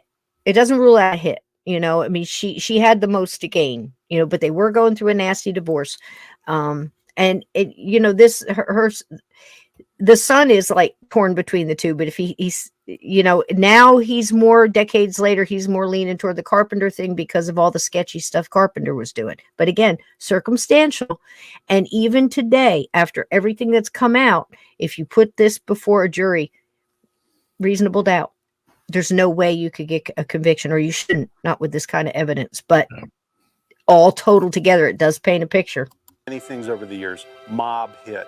Jealous boyfriend, jealous husband, drugs, this, that, whatever. I ruled that out because of, first of all, there was no break-in to the apartment where my dad was staying. There was no struggle. There was no robbery, except for they've said a photograph book. And have you the tried scene was Googling pretty that much address left and seeing if the building's without still there? turmoil is the way I kind of gauge it. It is. It's he was asleep, and he looked comfortable condos now. in his bed, no struggle. I wonder if the person that So I'm lives thinking there back knows. now, this is someone that I he don't know. knows. The door's unlocked. We got their address, and send them a letter. a couple of scenarios. He either lets the person in at the front door, feels comfortable enough to go to his bedroom and go to sleep. He leaves the door unlocked for a person coming over who he feels comfortable with, or the person who came over had a key. When I first came into office in 1989, it was not a campaign issue. However, the Scottsdale Police Department still wanted the case to be reviewed. They believed they did not get a fair shot at presenting all of the evidence to an unbiased county attorney. There had been a lot of disagreements with the prior county attorney. And with the advent of DNA and the new technologies that may help us, I said, okay, let's see what we have. Let's begin to pull together all of the evidence and look at this. I mean, it's a homicide. And I felt it was very important at the time to send out a strong statement. These types of crimes are not going to be just put into a drawer, that we're going to be aggressive on them. And if you commit a murder, we want to bring those people to justice. I really had no idea what they had in mind at that time.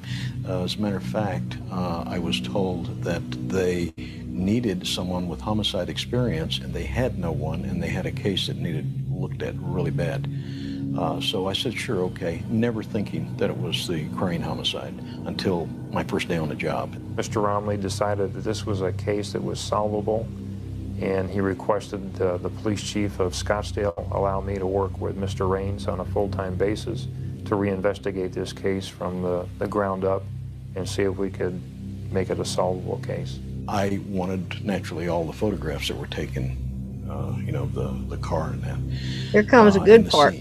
I got those. I started to go through them, and I found in a notebook that had been put together by some previous county attorney investigator, I find the photograph of the tissue. And Barry was not present at that time. So when Barry joined me then at the county attorney's office on the case, I handed him the stack of photos and I said, look through these and tell me what you think. And he's flipping through the photographs, you know, and the blood smear, and he knew about all that. And then he came to the tissue, and he knew the same thing I knew. When he saw that tissue photograph, he knew exactly what it was and exactly what it meant to the case. But, you know, we were detectives, we're not pathologists. And our word is good in some cases, but we needed, you know, an expert opinion on that. Now, mind you, I called the Department of Public Safety and said, where is this tissue? And they couldn't find it. It had been lost over a 12-year period there somewhere. It had been lost. So I took the photograph to 5 well-known pathologists, and without any background information at all, asked them to render some opinion as to what the substance was. Immediately upon looking at it, each said that is subcutaneous tissue. And one of the pathologists actually even indicated to me, and I hadn't really noticed it before, that there was actually a hair coming out of the tissue. They lost this, or it was never collected. Even more germane to the scene. We went through all the physical evidence. We contacted each and every witness that was talked to in 1978. We sent some items to the Phoenix Police Crime Lab and had Mr. Ray Giesel do some reconstruction. And he actually came up with a viable murder weapon. At the time of the homicide, the murder weapon was unknown. I mean, there were theories. Look at this blood stain right here. Pipe, many things right came there. up. Nothing actually panned out.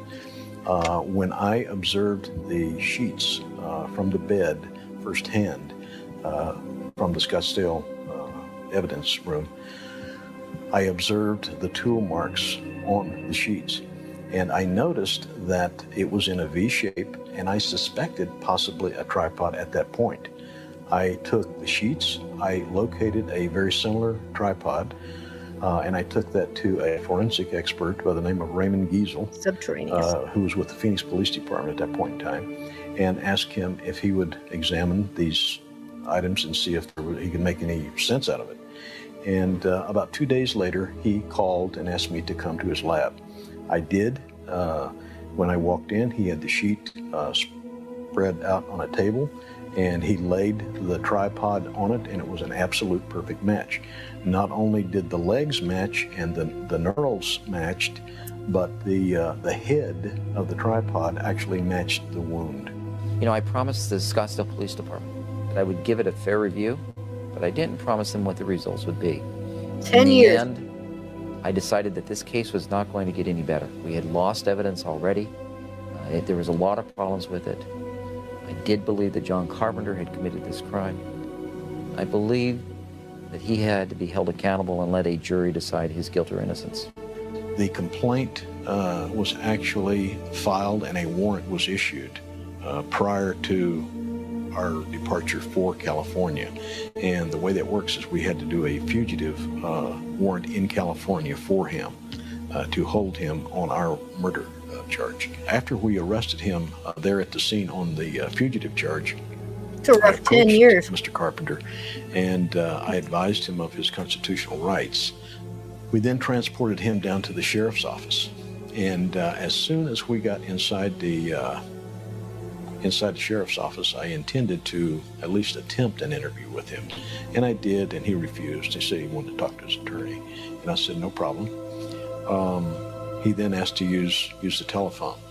I took him into a small office there at the LASO, and he picked the phone up and he called his wife. I was asleep. 7:50 and the phone rang. And he said, I want you to sit down, listen to me, and I don't want you to panic. He says, they finally got me. Don't be fooled by this. And I said, what do you mean? He said, they got me, I'm under arrest. And I just freaked. I just started yelling, oh my God, oh my God, oh my God. And he They were said, very estranged. sit down, listen to me carefully. And he told me who to call. I called Richard Dawson, and he had Mark came down, and Mark was there. I said to John, I said, you know, from what I've read, it does not look good. You know, did you do Richard this? And he Dawson's said, son. no, I didn't kill my best friend. So I said to him, I said, well, John, whether you did it or not, what I am interested in is the truth. I want to find out what happened. And if you didn't do it, then I will do what I can to get the word out, to let people know that maybe there's another side to this story. And, you know, what the police and the prosecution are saying, maybe there's another spin. There are people seen loitering. There's a red-haired guy that was a suspect. There's the angry husband, connected, by the way, to the mob, who's angry at Bob, who's been bothering his wife. There's a red-haired woman. There's a woman that looks like Patty, Wasn't me. his wife. And their son, Scotty, who's at the front door one morning, who's seen. It's very, very complex to lay this out. But gradually, Bob is swept along by fate till it comes to that last evening. Now, every time Bob Crane stayed in a hotel or a motel, whatever it is, this is the Winfield Apartments, John Carpenter stayed with him. There were unusual things happening that last day of his life. John did not stay with him. He had to stay somewhere else. The date did not go well. John goes home without him. The date did That not go night, well. And this is the part I think as a mystery that I like about the Bob Crane case. He's in the apartment. Bob double locks everything. He'd been robbed in Chicago. He makes sure nobody's coming there. He's an extraordinarily light sleeper. Yep. There are things in that apartment that should have been there that weren't. There were things that were in that apartment that shouldn't have been there at all. Among the things that should not have been in that apartment were whiskey. Bob was a teetotaler. There was beer. There's John Carpenter's swimming trunks that were supposed to go back with him to Los Angeles. Okay, I got to stop there because this is important because I need you to know the facts. There you saw we talked about the Saturday Night Fever video and that he was, editing for his 10-year-old son, 9-year-old son. Then you had the swim trunks, which again, I think that was a goodbye, take your stuff, to the left. And then he talks about the liquor being there. Why was there liquor there? Well, they partied. But I found out where the liquor came from. The liquor came from the theater. Remember, I told you the theater gave him the car. They say lease, they say rent, they say, no, it came with the package. You're our star. We're going to provide for you. We're big time. Okay. They loan him the car and they loan him the 2 weeks, whatever, 6 weeks he was there, the apartment. Okay. And they stock it with liquor. Okay. We do not know where the 6-pack of beer came from because nobody has claimed that. But I will tell you that when the son went in there and was walking around, touching things, going through tapes, this is all during the active crime scene after, the body had left, but it's still an active crime scene. They let him and the 2 lawyers that he was with all go through and touch everything and pick up stuff and go through the tapes and pictures and things. It's incredible that this happened. Then he goes in the refrigerator and he takes the 6-pack of beer. So this guy is going to drink the 6-pack of beer that's in the refrigerator where his father's dead body was found. I found that very creepy. But this is where the liquor came from. Okay? So there's that one. Cigarettes, Bob did not smoke. And if you got to go, my friend, I know it's late. Duck out anytime you need or hang with me because I just want to finish this up. I can't hear you, sweetheart. I'm reading your lips. You look like you want to stay. You say you'll never. Yeah. I will never leave you, my mic Cisco. muted. I love you so much. Yeah, Is that what you said? Have to take off. I'm sitting I here know. about to nod off. Go ahead. Say goodbye. Up since Tell before everybody. daylight, and got a pediatrician appointment tomorrow. So I love good night, you, everybody. sweetheart. Love you. Have a good one. Okay. Thanks, Cisco. I love you, baby. All right. So believe me, we talked. He's kind of with me on the end of this anyway, so I can tell you a little bit about what he feels kind of the same way I do. And he also said that he feels like there was 2. I'm leaning toward that, but we're going to finish this because my goodness, it's going to be a minute, but that's important to know. So when you listen to podcasts later and everything else, or read the books, you'll be able to discern, but that's a fact. Okay. And somebody was mentioning keys. Honey, there were 3 sets of keys. Okay. Victoria had one that Bob had given her, probably to get in case he was still asleep, because he did sleep late and he knew that they were going to meet, but he was supposed to get up at 10 a.m. But she was coming and going and they had been together a couple times. I don't know if he was her, at choice at the time. I have no clue, but she had a set and he gave it to her. And then there was a set missing that belonged to the theater that was there. And it was there when the wife and the son came for the Father's Day. Remember you heard about that? It was missing after she left. That's all I know about that. Okay, but there was 3. Anyway, I thought there was a treasure trove of evidence that were there, but what was missing, some of the albums were gone, that Bob had these pictures. Now, this leads you to believe there's something in those albums that's incriminating. There are videos that very are light. gone. There is in the projector that somebody overlooked Pictures of a woman in various stages of undress that the killer did not remember to take. Victoria Berry's behavior was very unusual. When she testified, she had indicated that she had made this appointment to see Crane the night before. And she was on the stage and said, "Can I see you tomorrow around 2 o'clock?" And he said, "Fine." At about 2 in the morning, she leaves her apartment to make a phone call, supposedly to her boyfriend, Mr. Wells. But Mr. Wells denies receiving that phone call. Well, when you get into Bob Crane's room where his body's found, on the nightstand right next to him is the phone, there's a light, and his date book is open to the next day. Now, covering that date book is, of course, specks of blood that were either received in the attack or by carnage. We can't figure out at this point. Now, I need to tell you something about that. Remember I told you I hate to keep stopping this, but I just think it's so important because the amount of material I've read on this, the amount of interviews and podcasts and documentaries and shows progressing through the decades has been very much, like I said, very much like Lizzie Borden, very much like Villisca, and the books. I didn't read all three because Robert, let's just say Jr., his is mostly 50 years of his family, and he interweaves this in between. So it's a lot of, so, and I'm sorry about the crime scene photo, but I think this is important. Right below where you see his glasses sitting on, this is his date book. So it almost looks like he got a phone call. Okay, I'm going to jot this down. Yeah, I'm going to whatever. I think whoever killed him, there are 3 to 5 dots of blood, thick, like they're coming off in a thick drop, and it's a sploot. I don't know how to describe that. In looking at blood splatter evidence, you can tell, you learned this in the OJ trial, right? You could tell how high the item was from the drop, okay? And the thickness of it and how it sploops, okay?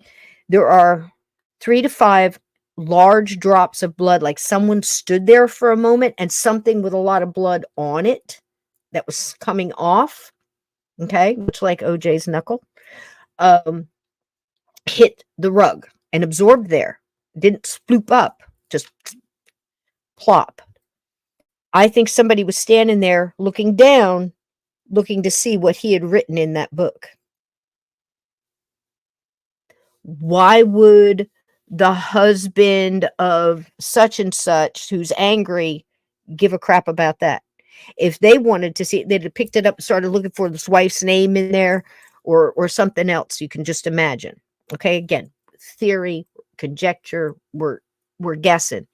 That's important. I think that's important, and it's never mentioned. Moving on. I'm so infuriated about this case. Really. Is the phone. They moved the there's a pillow. light, and his date book is open to the next day. Now, covering that date book is, of course, specks of blood that were either received in the attack or by carnage. We can't figure out at this point. Bug. But it appeared to me that what had happened is apparently Crane had received a call when he was in his bed from Barry, and in response to her reminding him, had in fact noted the appointment for the next day. Now, she denies making that phone call, but everything seems to be consistent with that. There's a pen there, there's his eyeglasses there, the phone's there, the date book's open, and everything is there relating to her coming the next day. The morning of... That makes absolutely no sense. I'm sorry. I'm no detective. But what did he just say? It could have been anybody calling that was on that page. It could have been John. Hey, remember to pick me up at 10. That was written in the book. For him to assume that she called because her name is in the book, that could have been put in early. I can't imagine what evidence he's looking at that tells him the differential between the two. So there's that. Of the 29th, when Bob's body was found, that you had some neighbors that were kind of upstairs off to the left that were moving in. There was a moving van with 3 movers. I had been on a news program.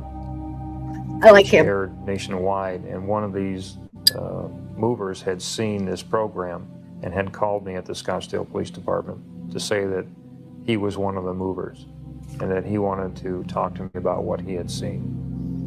What he told me was that he and his friend were loading furniture out of this moving van, and they had seen a female, which he described as good looking, walk through the parking lot and go to where Mr. Crane's apartment was. And within a matter of seconds or minutes, she came out of the apartment screaming hysterically. He had also told me that he had seen what he thought was a man that had come out of the same apartment. They had smoked cigarettes together, and the man had gotten into a car and left the area. The killer was trapped inside that apartment because out front are two guys in a truck, and it's 4 a.m. in the morning. They're waiting to move, the coolest time in blistering Scottsdale. And you can see the marks of the killer in that apartment. He goes to the window. You see the bloody fingerprints where he's pulled back the curtain. The men see someone in there, and they're waiting. He cannot leave this apartment.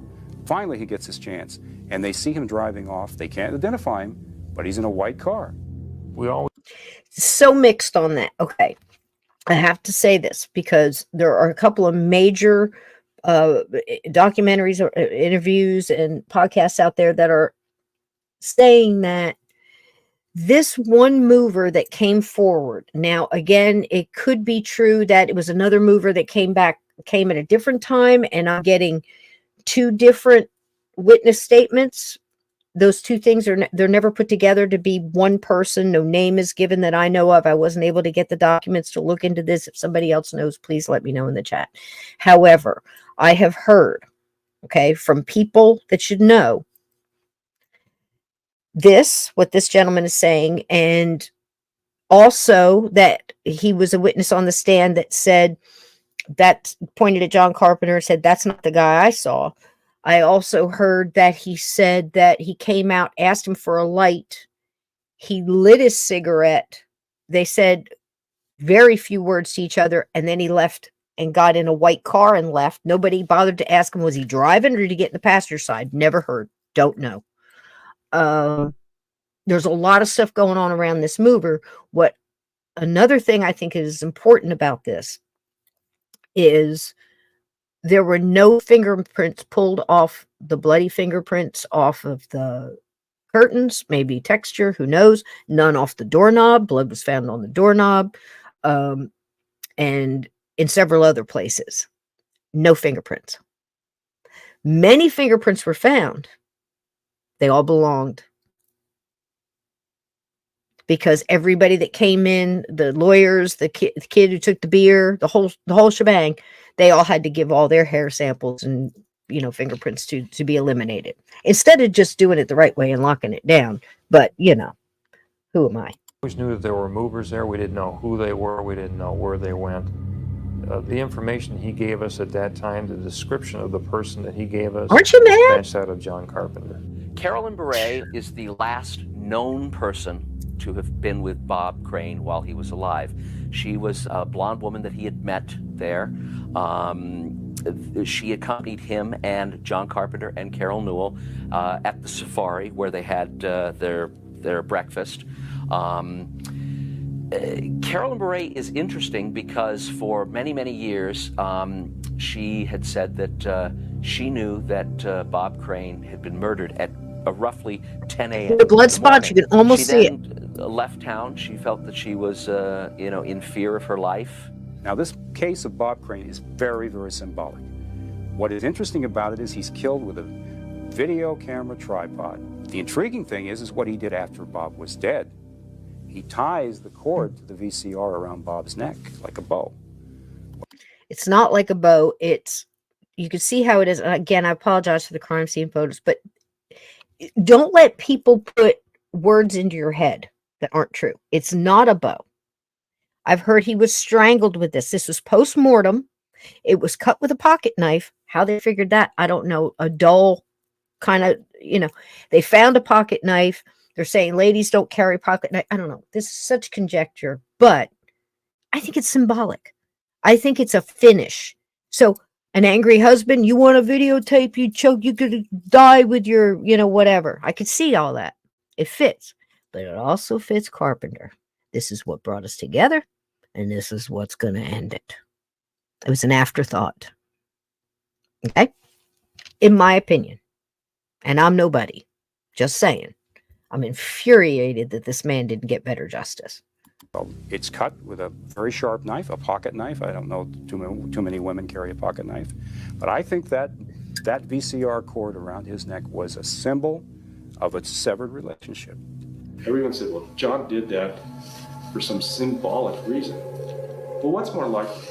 A man would tie a VCR cord after he killed someone for no reason, because he's not on the film doing anything, and they've got films of him having sex with a guy all the time. Or a woman who he doesn't know that. Found out she was being secretly taped. He's a good defense lawyer. He's a good defense lawyer. That were found in Mr. Crane's apartment. The vast majority of fingerprints collected, which were usable, were not identified. You needed to know that. That's evidence. You needed to know that there were no bloody fingerprints or paw prints or footprints belonging to Mr. Carpenter at the scene. You needed to know that. You need to know how many times Mr. Crane masturbated.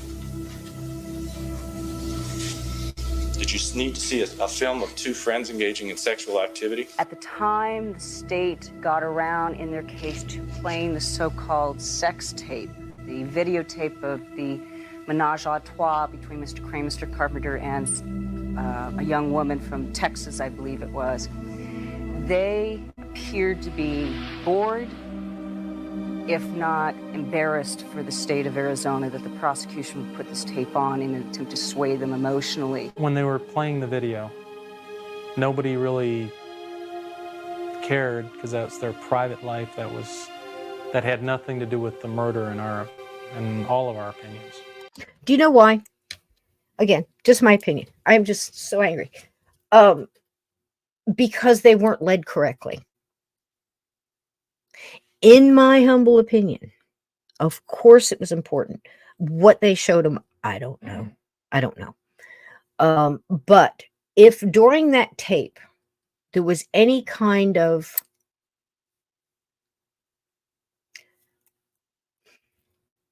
relationship showed outside of what you would normally get in, I don't know, Johnny the Wild Holmes film, where you're just getting that, what are you seeing? Okay. Because there are many stories out there where, let's not say many, quite a few, of John going a little too far and Bob going, whoa, that kind of thing. I'm not insinuating. I'm just putting it on the table. And there's, who am I? I'm just saying that what if John felt a little bit more for Bob than just Big Daddy meant that to other people that were hearing it.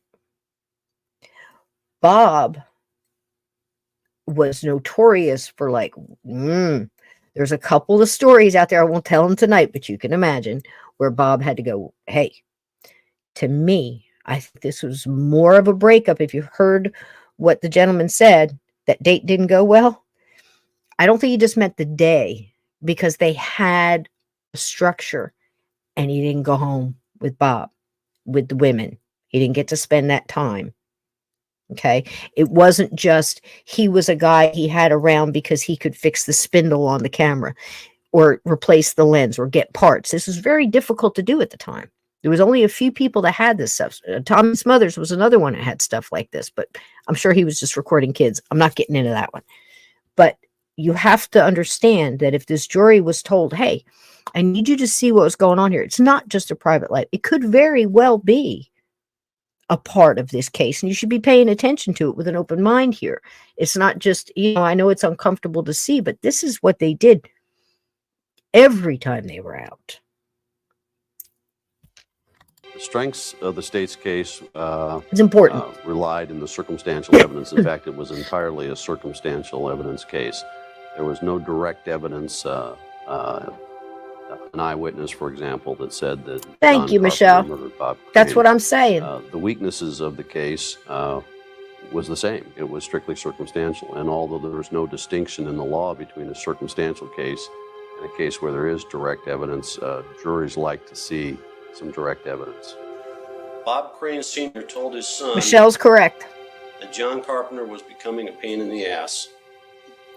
He told him that John Carpenter was too much of a hanger-on, becoming a nuisance to the point of being obnoxious, and he indicated that I've got to make a change here.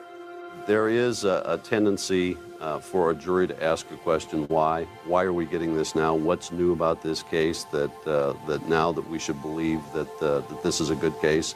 And you had the same evidence 12 years ago and you didn't bring it forward. We tried to demonstrate to them that there was something new, some photographs that had been found. The state of Arizona presented their case as having a smoking gun, to use the vernacular of the streets. That smoking gun was allegedly some human matter that had been deposited hair on the it, and they door panel of lost Mr. it. Carpenter's rental car. The problem didn't being collect for the it. state that no one had ever collected it.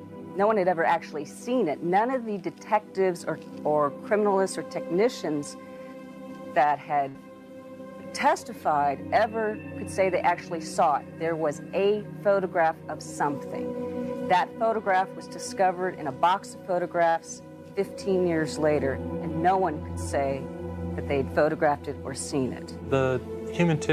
She's right. I mean, again, how you're looking at this case, are you looking at it like a juror, like this guy? This was the lead. You can't, reasonable doubt, and it should be. My anger goes back to the beginning of this, and it should have been, this crime scene should have been handled well. You're going to hear lots of different things being said about Scottsdale. Scottsdale, Arizona wasn't a town, it was a business. They didn't have any homicides. They didn't have a homicide unit. They were not used to handling any kind of homicides and things like this. I got a little something for you at the end of this that's going to flip that little Issue caused a disturbance in all our minds only because of the fact that it was missing. That was the key factor, because it was Carpenter's car that this tissue was in. When lawyers are in that situation, under Arizona law, the judge can give what's called a Willits instruction to the jury at the conclusion of the case. The Willits instruction allows the jury to consider that if there was a piece of evidence that may have existed that the state failed to preserve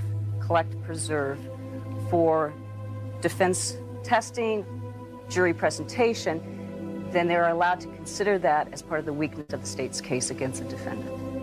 The Willits instruction had to go to the destruction or the release or the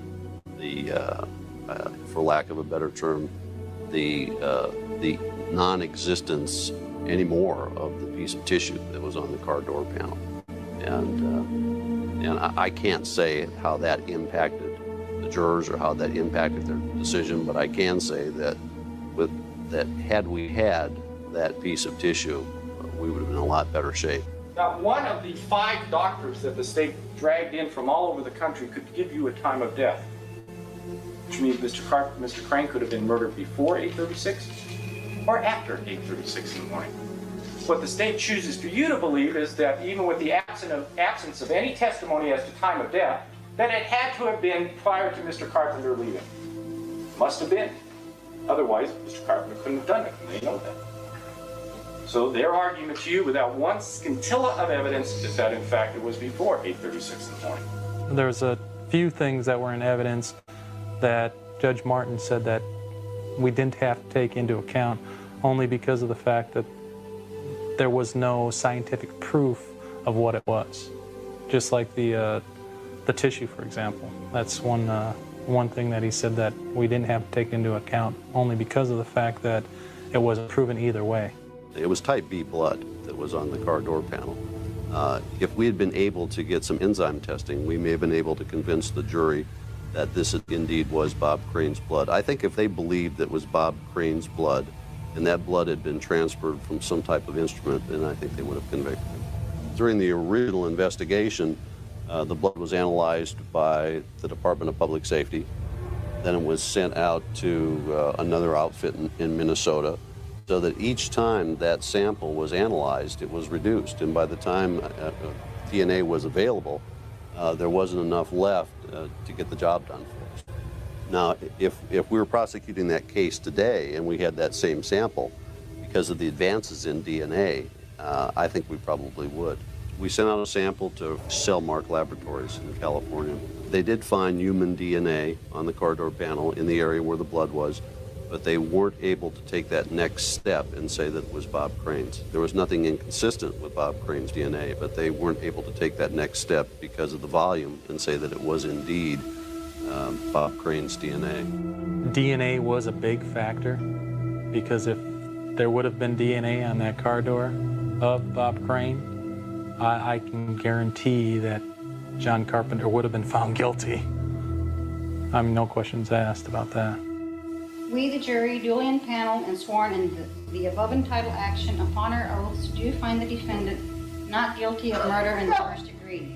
Signed, foreperson, Michael E. Lake. Is this your true verdict, so say you one and all? Yes. Is either party want the jury polled? No, Your Honor. Stay.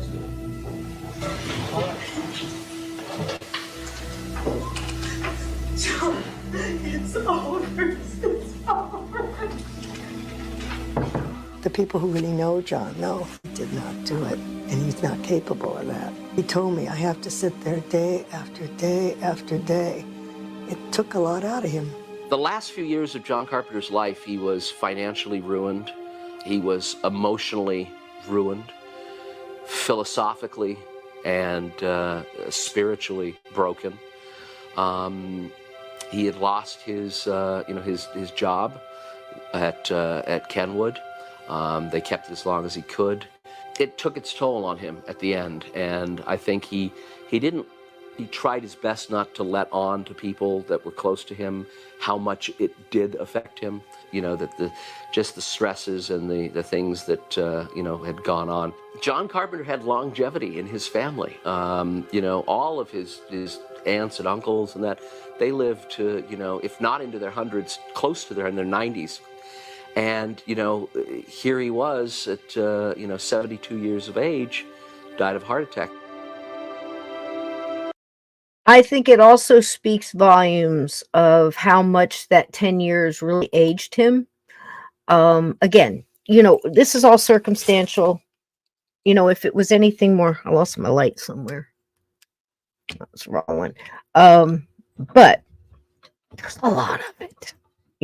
This is, now you know what I mean when I say it was very, in no way parallel to the Lizzie Borden case, but the way the evidence shifts and you stand back, you look at the 40,000-foot view and you're looking at, that's damn too bright, isn't it? You're looking at so much circumstantial. It's almost like, like the OJ. The OJ had like almost too much, and then they started picking it apart and that was a circus anyway. So got this the wrong way. So let's unpack this real quick. Okay. And I know I realize I'm running late, but I apologize. So hang with me. Let's finish this, the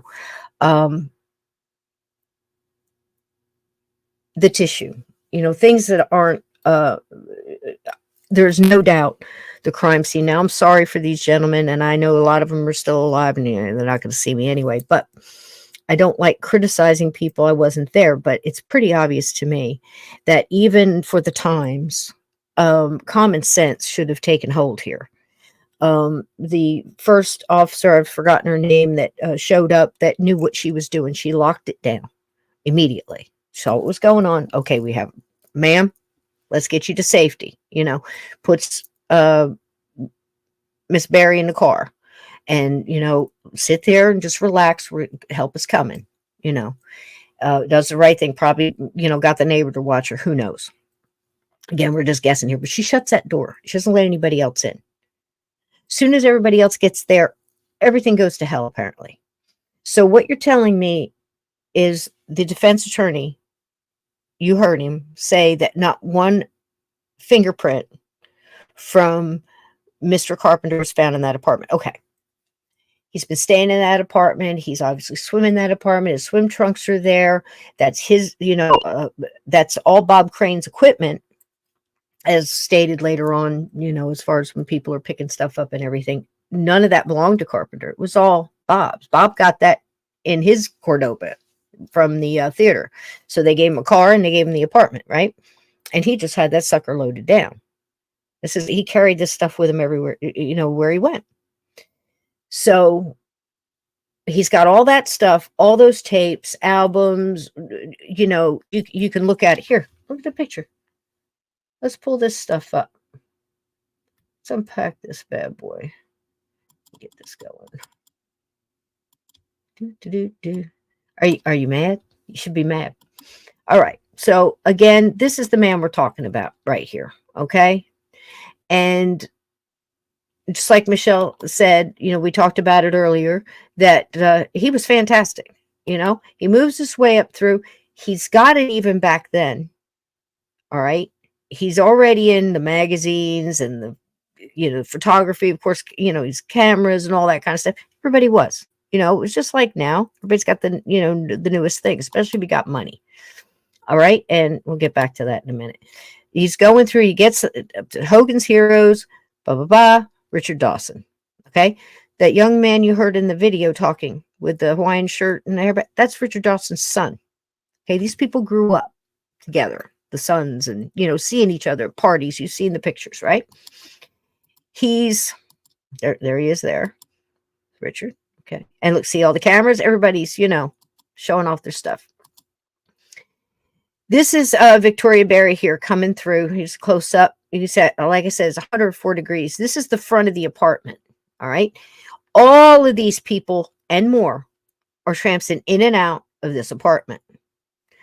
This is her. I mean, she's there all day. They got her answering the phone, right? Everybody's touching everything. But not one fingerprint from Carpenter. He's taken those cameras apart and put them back together. He was the parts guy. Doesn't make any sense.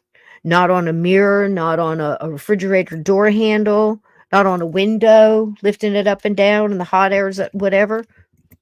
Are you kidding me? Doesn't make any sense. Does it? Not one fingerprint from Carpenter. That's odd. It's either they weren't trying, they weren't collected, or they got mixed in with all the other fingerprints that they obviously let come in here and touch everything. They let the kid take the beer out of the refrigerator. Look at that handle. There would be no fingerprints on that handle, the back of that handle. Come on now. This is the door. This is the Windmill Dinner Theater. This is where he was performing. He was there, I believe. They did like a 6-7 week stint. Okay.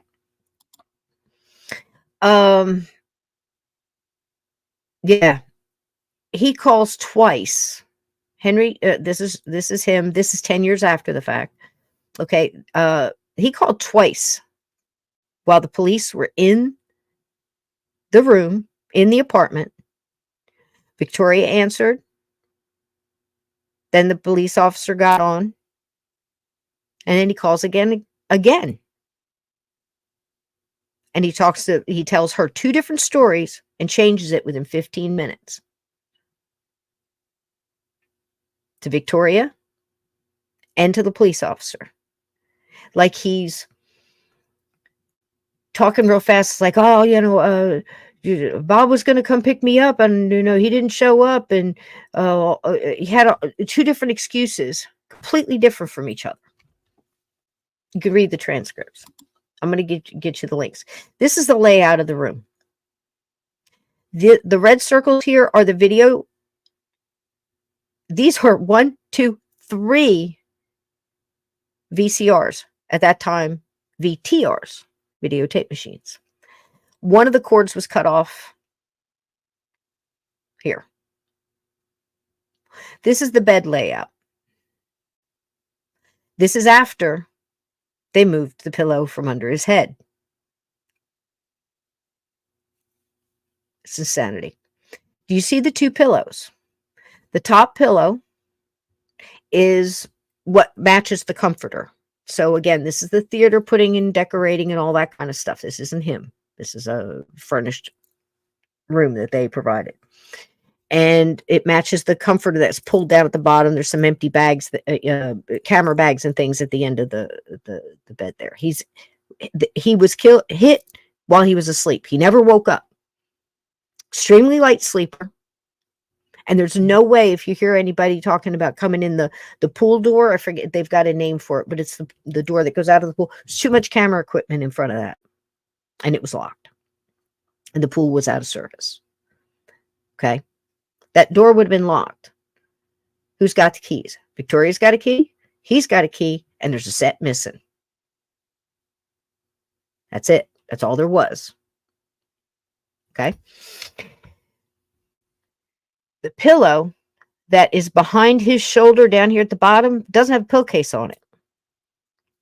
That I can see from the crime scene photos that I've seen, the actual ones, and the brief video of them, recording it and going through the apartment.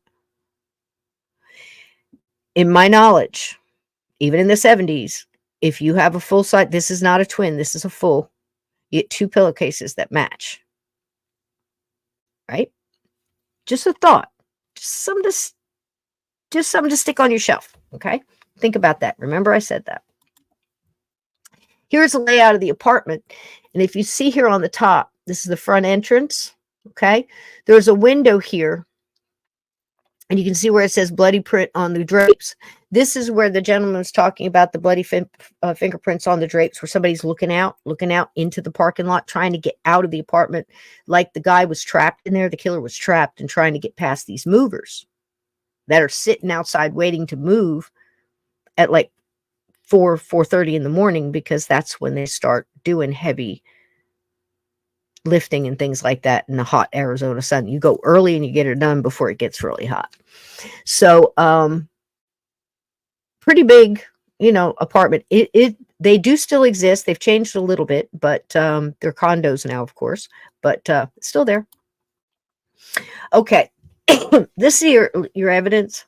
Your tripod used as the murder weapon. Took them 10 years to figure that out. The significance between it was found with the traces of blood. So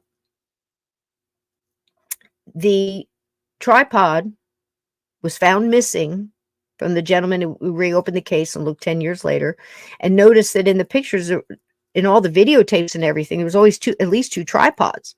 One was missing. So that's when he told you he went back to the coroner and laid out the sheet, and it matched. Not only did it match the bloodstains on the sheet, but the top part matched the wounds on the head. Incredible. The camera cords noted as being cut with a pocket knife, another important piece. Absolutely. Pocket knife.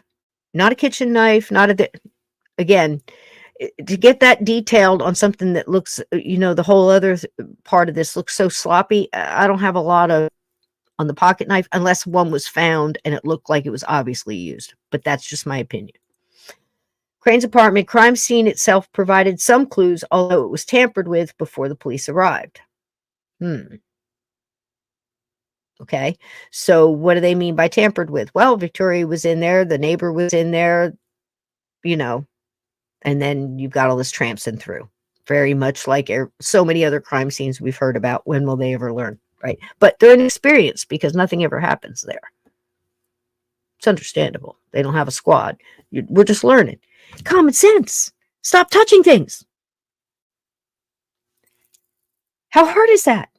Why are you she's in the car. Why are you bringing her back in?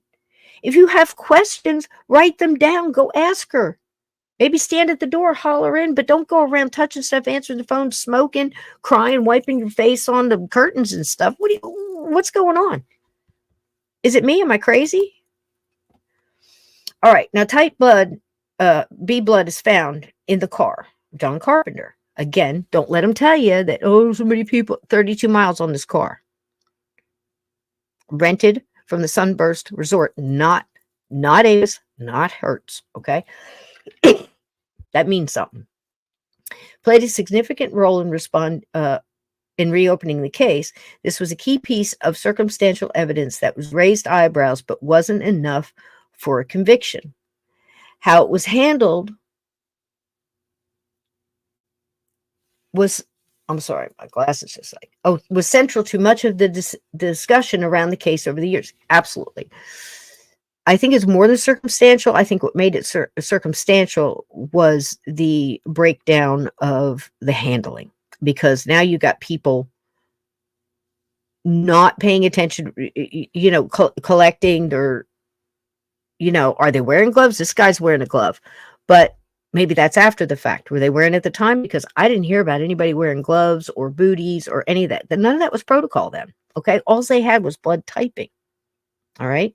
So you have to keep reminding yourself of that.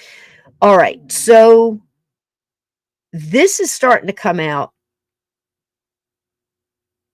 and it's so bad, like National Enquirers, and this had to be awful, but this wasn't the first time.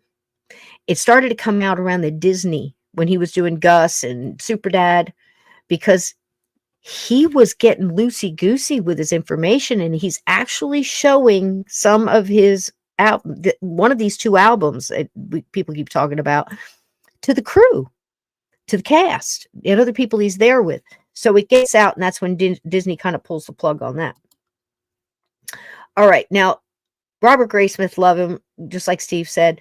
The book came out in 1993. It is The Murder of Bob Crane, Who Killed the Star of Hogan's Heroes. I like what he has to say. I like his approach. I like what he was thinking. I think a lot of things got lost after the fact that he brought up, like the tire. Think about it. That's important. The car's not starting. I'd love to get all the details on that. How did they get it started? Was it just, was there a problem? Was, did it not? He got it started because he ran it on the rim down to the station, and the guy at the station kept it. What do you think about that? I think it's very important. Somebody was trying to strand him there. So let's think about this. If he's stranded there, then the person who stranded him there, did they know he had a ride? Would they assume he would have to call a taxi? Were they going to come by and offer him a ride? Who might that be? Well, it could be anybody, but who was there with a rental car that could give him a ride if he needed it? Okay, speculation, conjecture, theory, stretching it, but it's possible. It's possible. So when you start to put all these beans in the jar, still can't convict him in court, but man, it looks sus as all get out.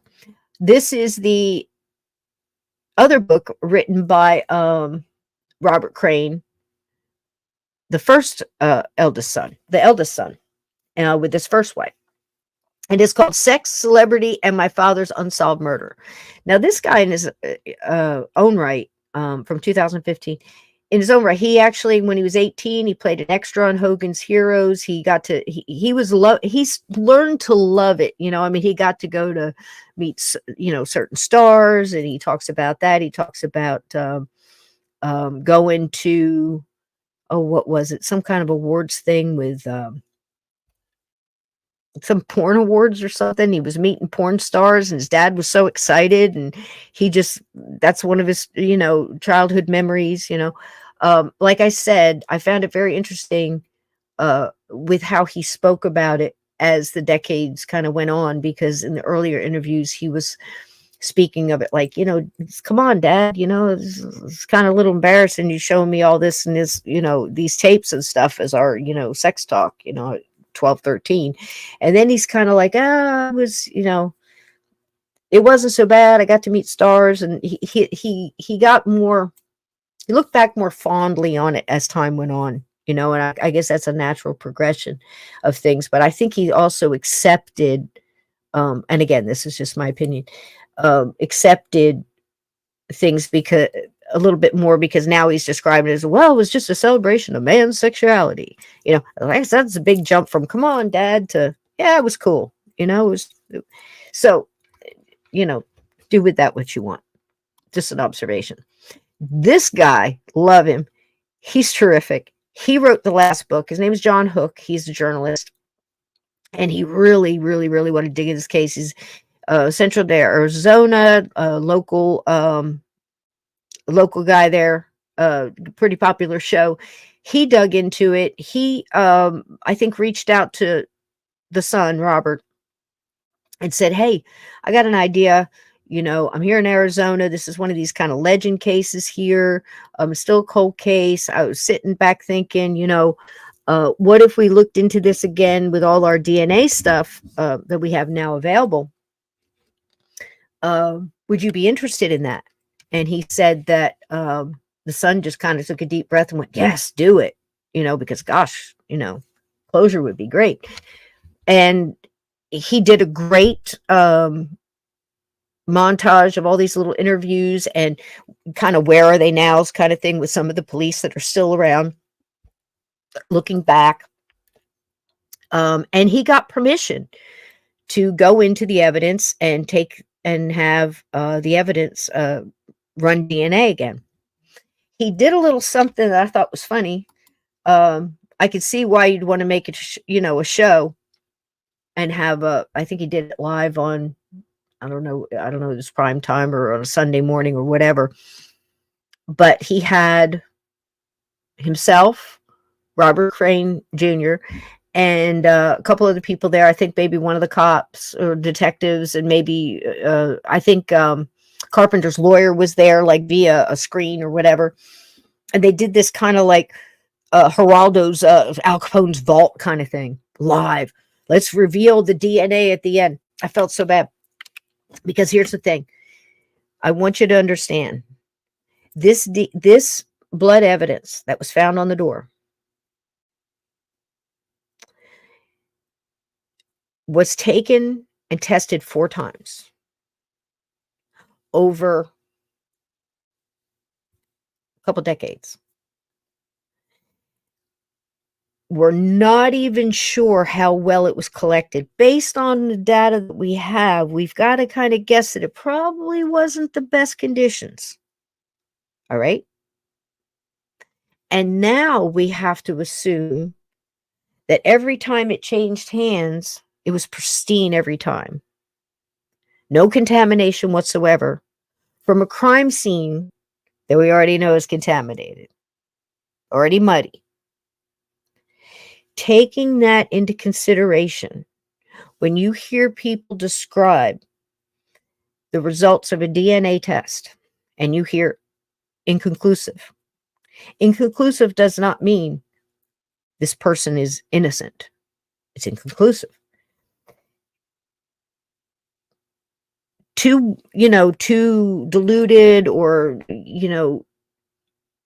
not quite a match doesn't mean that it wouldn't be if it wasn't contaminated. The results, and I'll give you the links, or I'll tell you where to go look for it. You're going to look for John Hook, Robert Crane. You can watch the whole thing. He's got a wonderful chronological interview and information. You can see the thing that appeared live. They said that yes, it was type B, that it was male, but they couldn't get any more than that from the one. But it was 2 different males, and they couldn't get anything past it's a male on this one. This gentleman, Hook, said the epithelials on that wouldn't even have matched Crane. Okay. So now we have 2 blood types, 2 different types of blood, or do we have 2 different types of DNA? The second one. They're not saying that there's 2 different blood. They're saying DNA. So this could be a piece of skin from a worker. It could be anything that's different DNA mixed in that blood. Could have been on the door. This is the only one. Was the big blood splatter. The big blood smear, excuse me. Now this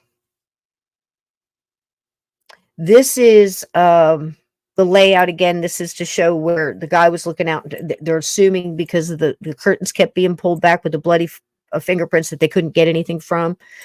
And the white car. And I don't understand why nobody can tell me that. Did he get in and drive off? Would, you know, it just seems all different. I don't know. That's kind of murky to me. There might be some better stuff out there. I wanted to mention autofocus because the movie, Robert Jr. said he liked it. Believe he was a consult on some of it. He said, I can't remember what he said verbatim, but I think he said he helped adjust a little bit more of his dad.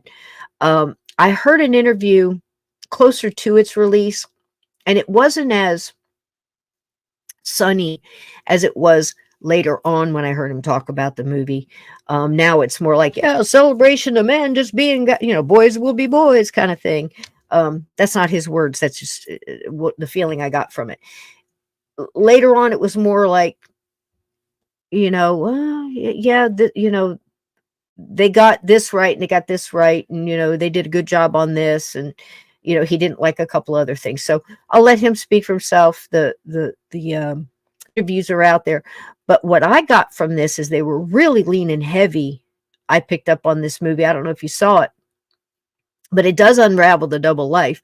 But I also leans a lot into that there was a little more going on for John toward Bob than it was for Bob to John. And for sure, he had been talking about it. His son comes out and talks about it, as well as others, that he was making changes. This man was 2 weeks from his 50th birthday. He was trying to make changes. He told people he was. And we've got witnesses to the argument where John wasn't too happy about the breakup. You know, whether Bob looked at it as getting rid of a hanger-on and I want to kind of change my life. Maybe I just want to go solo. I don't need you anymore for the equipment. I got it. Whatever it is, he's making changes. He's moving on. And he was trying to do a little bit more of, he always was portraying wholesome in everything he did, but I think he was getting a little scared because if you hear, you know, everybody's got that 50th, you know, midlife kind of thing. He's getting older. He's looking older. You know, maybe it's, you know, he's not got the same pull to pull, you know, as many chicks as, you know, you could see it was kind of going down. They're hanging out on more dives and they're not picking up people in the theater as much. They have to go strip clubs and that kind of thing. He was kind of, wasn't this massive decline like some people want to say, but you could see it. And I think he was pulling back the reins and going, you know what, I'm going to shake a lot of this off and maybe not quit what I'm doing, but, you know, slow down a little bit. Maybe. Just a thought.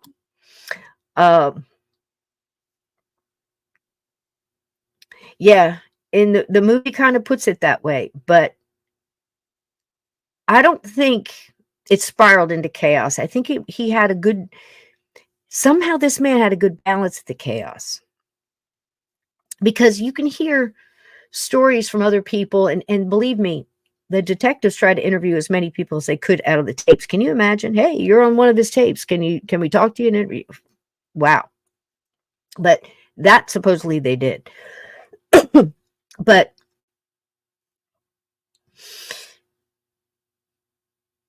I don't know. They put so much emphasis on this spiral of decline. I don't think it was that. I think he was trying to pull himself up out of it because he was no stranger to the darkness of it. You know, he's telling stories about, oh, this one girl tried to commit suicide or tried to slit her wrist because I didn't want to be with her. And, you know, you can imagine there were probably, you know, fixes and things in his life. Like, you know, girls show up. How many girls showed up at his door, said, hey, you know, your kid. How many times did he get syphilis for the love of Pete? Come on, peeing after, if that's it, that's his formula, you know? I mean, even Richard Dawson had all those women he kissed tested for herpes, you know? So I don't think the decline so much. I think he was in a decline. I think he balanced it well. He might have been getting tired of balancing it. But I think he was pulling himself out, and I think he should get credit for at least that. And like I said, he didn't drug the women. Yeah, they drank. But you know what? It was the 60s. He didn't cut a hole in the wall. These girls knew they're mugging for the cameras. Anybody who's seen the tapes will tell you. Is it right? Is it wrong? I'm not here to judge that. I'm telling you, this was the lifestyle. This is what went down. Again, we talked about the car. That's solved. We now know why he needed a ride, because he didn't get it from Hertz or the airport. He got it from Sunburst Motel, and this is where he stayed. So there's that. Now the suspects, we talked about that. The angry husband or boyfriend, there was no forced entry. Nothing was tossed. Nothing was stolen. The doors were locked. He always locked the door. I don't think he would have left it open for somebody coming over. I think he would have let someone he knew in and felt comfortable going to sleep around. Like, somebody was used to, right? But again, we're just guessing. I don't think, yes, there was all this other stuff, Mob. There was rumors that he had said he was going to do this porn film with some big wig, and then he ducked out at last minute, and angry husbands and everything. All this stuff is possible. But what fits all of it? What choice fits most of it? And then what could be missing and for what reason? It's crazy.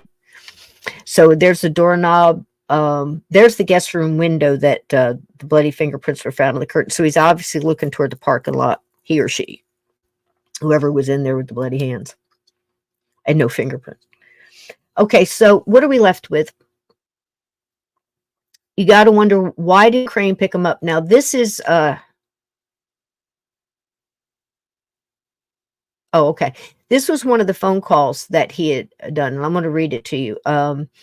This is when one of the police officers, was on the phone with Carpenter. I don't know if this is the first or second one, but here's what he said. Lieutenant Dan knew not to offer much in the way of details to the caller. Carpenter then blurted out that he had been with Bob Crane last night. He said the last contact he had with Crane was when he called him at 1 o'clock in the morning to advise him that he, Carpenter, was flying back to California in the morning and would get himself to the airport. The plan had been for Crane to drive him. He said Bob was going to sleep in late because he was still up, dressed in his boxers, editing a tape for Saturday Night Fever for his 7-year-old son, Scotty. 7-year-old son was getting Saturday Night Fever, just with the cuss words cut out. Crane was trying to edit out all the swear words. Okay, so that brings up a lot of stuff. I think this was the second call. This is the second call Victoria answered. The police officer took it and talked to him a second time. He changed the story in 15 minutes. He called twice. Still has not been told that Crane is injured, hurt, or anything else. The only thing that was said by the police officer was, there's been an incident here, and this guy just took off rolling. Changed the story twice about why he was looking for Bob. Insanity to me, right? That bothers me a lot. That's a big question for me. These phone calls, the phone call to his son. Hey, I'm in LA. Just, if you need anything, I'm back and I'm here. Doesn't make any sense. But she had the most to gain. This is his second wife. This is Hildy. That she played the secretary, Hildy. I'm sorry, I forget her name off top. She had a pseudonym, everything else. I've got it written down. But the important part is when she showed up with Scotty on Father's Day, the son thinks that she was there to case the place. Maybe to send a hitman there. It's possible. The keys went missing after she was gone. Anybody could have taken them. But that's the timeline we've been told. And that's why she's suspect, because she gained, to get everything. It was about $100,000. I don't know whether she knew that Bob had been embezzled out of $100,000. Maybe she was going for more than she, thought. But man, I'll tell you what. She landed on the stuff as soon as he was gone because of the will. She got everything. She locked everybody out of the apartment. Anything that Bob owned was now hers, and she was going through it first. So she acted, like a real greedy, grubby, handsy, real quick. And it was all about the money. And remember, she's the one who started the website to put his tapes out there. And then Scotty took it over, kept it for a while, charged people to get in there for whatever reason he says. Get it from him. It's out there. and then he shut it down. So keep all that in mind. You be the judge. Okay. So, yeah, she gets everything. She has the ability to dispose of evidence not discovered by the Scottsdale Police Department. So, again, think what you want to think. You know, that's where everybody's kind of there. Having to make a choice, I'd say this guy. And I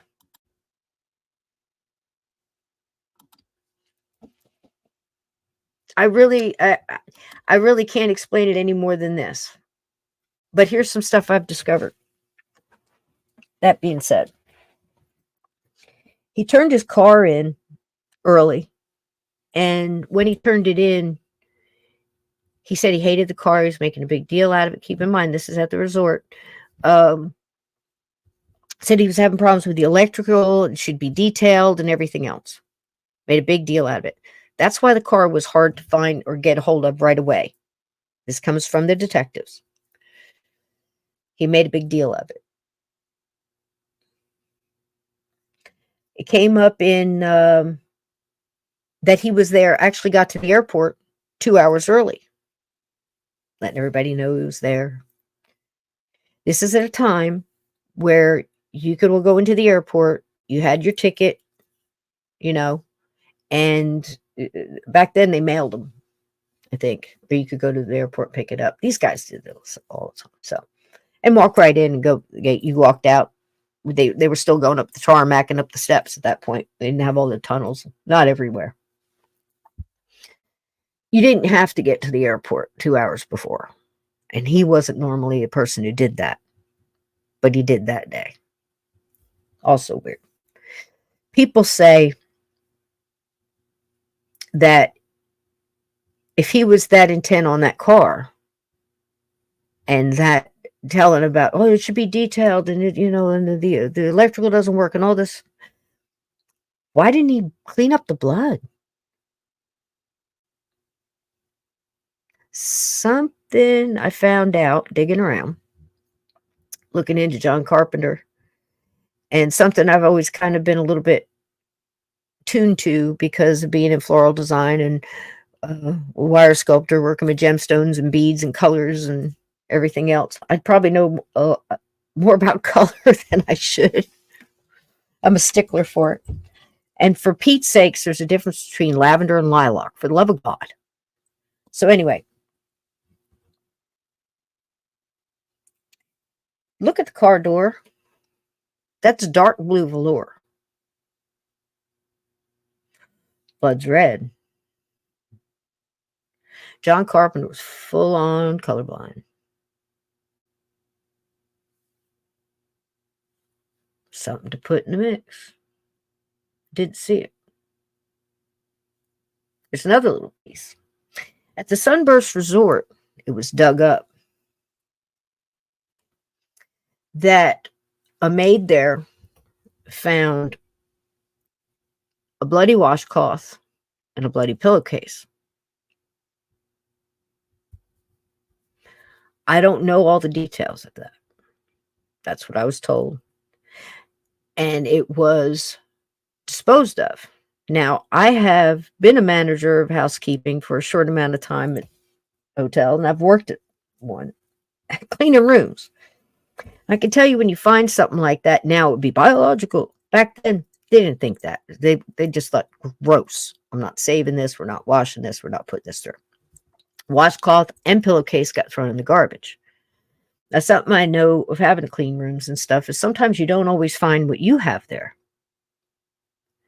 Sometimes you find stuff that people brought with them and it got dirty, and it's a dirty sock on the floor. There's a dirty t-shirt. There might be somebody left a blanket that they brought from home. The big question I have is that housekeeper, whatever you want to say, still around, or is there, you know, there's no way that any kind of logs were kept for this amount of time in a place like that. But, you know, one can dream if they're still out there. Was it a flower pillowcase? Or one that belonged to the hotel? Because here's my question. If I'm walking into, again, complete just imagination here. I don't have anything to look back on for reference. But if I'm walking into a motel room and I'm trying not to touch things and I have blood on me somewhere or on something that I'm trying to get rid of, I'm not walking into a room at a resort where they make the beds, pull down the comforter, pick up a pillow, and take a pillowcase off and wipe myself down with it, and then go in the bathroom and get a washcloth and do the same. Would you? Or was that pillowcase a flowered pillowcase that may or may not have matched the set on the bed in the apartment Bob Crane was found dead in? Because there's no pillowcase on the pillow that's behind him. And if I was going to carry a tripod out of there that was dripping in blood so much that when I stood in front of that nightstand, it plooped while I looked at what was written in the book about maybe me, I would have picked a pillowcase, slid it in. I would have waited till I could get by the people in the parking lot, looking out the window. I saw my chance. I would have carried that sucker out of there, stuck it in passenger side seat where it would leave blood swishes on the passenger door as I braked for stop signs and went a few blocks to the resort. Took it out and disposed of it. Tripod was never found that I know of. Even in the latest evidence, I think they said that, right? Take it for what it's worth. But I'm also going to say that there were 2 other murders within 2 weeks and 6 minutes from where Bob Crane's body was found. A woman and a man, 2 different places, 2 different times, beaten and stabbed to death. None of the crimes have ever been solved. Now, do I think that means that he was part of a random serial killer? No, I don't. What that tells me is there's more murders in Scottsdale, Arizona than they're telling you, and they should have known better. I'm sorry. Hindsight looking back isn't, and everything that's changed since then, I personally believe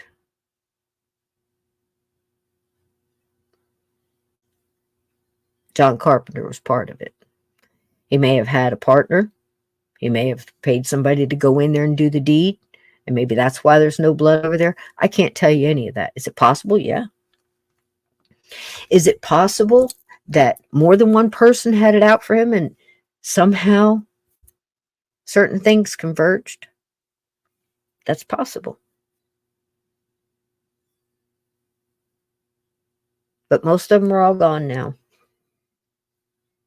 And I don't know what we can learn from this, but doing these podcasts, I'll tell you, I've learned a lot of these crime scenes just aren't handled the way they should be. I know mistakes are made, but don't let them tell you that because that blood came up with another DNA in it, that it couldn't possibly be his. They can't tell you that. What they can tell you is if it had come up 100% positive, sure. Because that shows that everything was handled correctly, at least enough so that they could pull and extract what they needed out of it. The opposite showing Nothing except 2 different DNA, male and blood type B, doesn't prove he's innocent. It proves we didn't get enough. Some chicanery going on in this. But before we go, I want to show you just a little bit of this, and then we're out of here. But not because I'm on his side or anything else, his, human being. I don't want to leave you with that thought, and those visuals, because this could be anybody. But who it was a man who liked to make people laugh. And I think he had a problem. I think he had an addiction. And about a month, and, that's no excuse. It's just facts, I believe. And right before, I think it was about 3 weeks, maybe 2 weeks before, yeah, he was doing an interview where he was saying, I'm going to be 50. And, he was talking about, you can't stop, because if you stop, you slow down, they hit you, He was saying a lot of little things. You could tell what he was kind of thinking of in a lot of these interviews. He did quite a few. He did one that was about 2 weeks before, like I said, when he got into town to promote the show. And I think that's probably one of the best visuals you'll have of him, of how he was when he was about to go out. But here's another, and I'm going to play you just a titch of it because I thought it was kind of sweet. It kind of gives you a time of I was a sophomore in high school when this came out, but the last thing he did was a stint on the Love Boat. And he was playing a dad that walked out on his wife, girlfriend, and an 8-month-old baby girl. And you know how Love Boat stuff went. Baby girl is now, 20-something and married and taking a cruise on the Love Boat where he's a steward. And she thinks her dad was a captain that went down with the ship. Her mother told her this great story. And he's her father. And he finds out because he sees a picture of the mom. Weird. So ironic. And the guy who is her husband is a camera freak and taking pictures of everybody to the point of being annoying. I just thought it was ironically nuts. But here we go. A little bit of his last. God knows I did care. I do care. But what I have to offer you? Never been long on responsibility. I can't keep a dollar in my pocket. I drink too much, and I never told the truth where the lie would do. The truth is, I would have made your life miserable. No. I know it doesn't do any good to say I'm sorry, and I don't expect you to forgive me. But I want you to know that I realize now that I've cheated myself of 26 of the best years a man could have.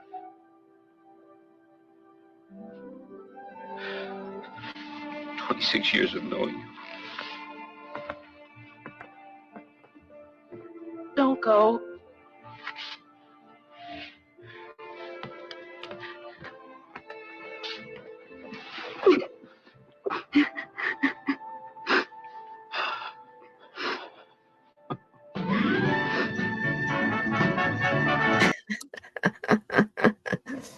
Well, there you go. Boy, I think that was a nice rounder. But keep all that stuff in mind. Go in there, look into this case.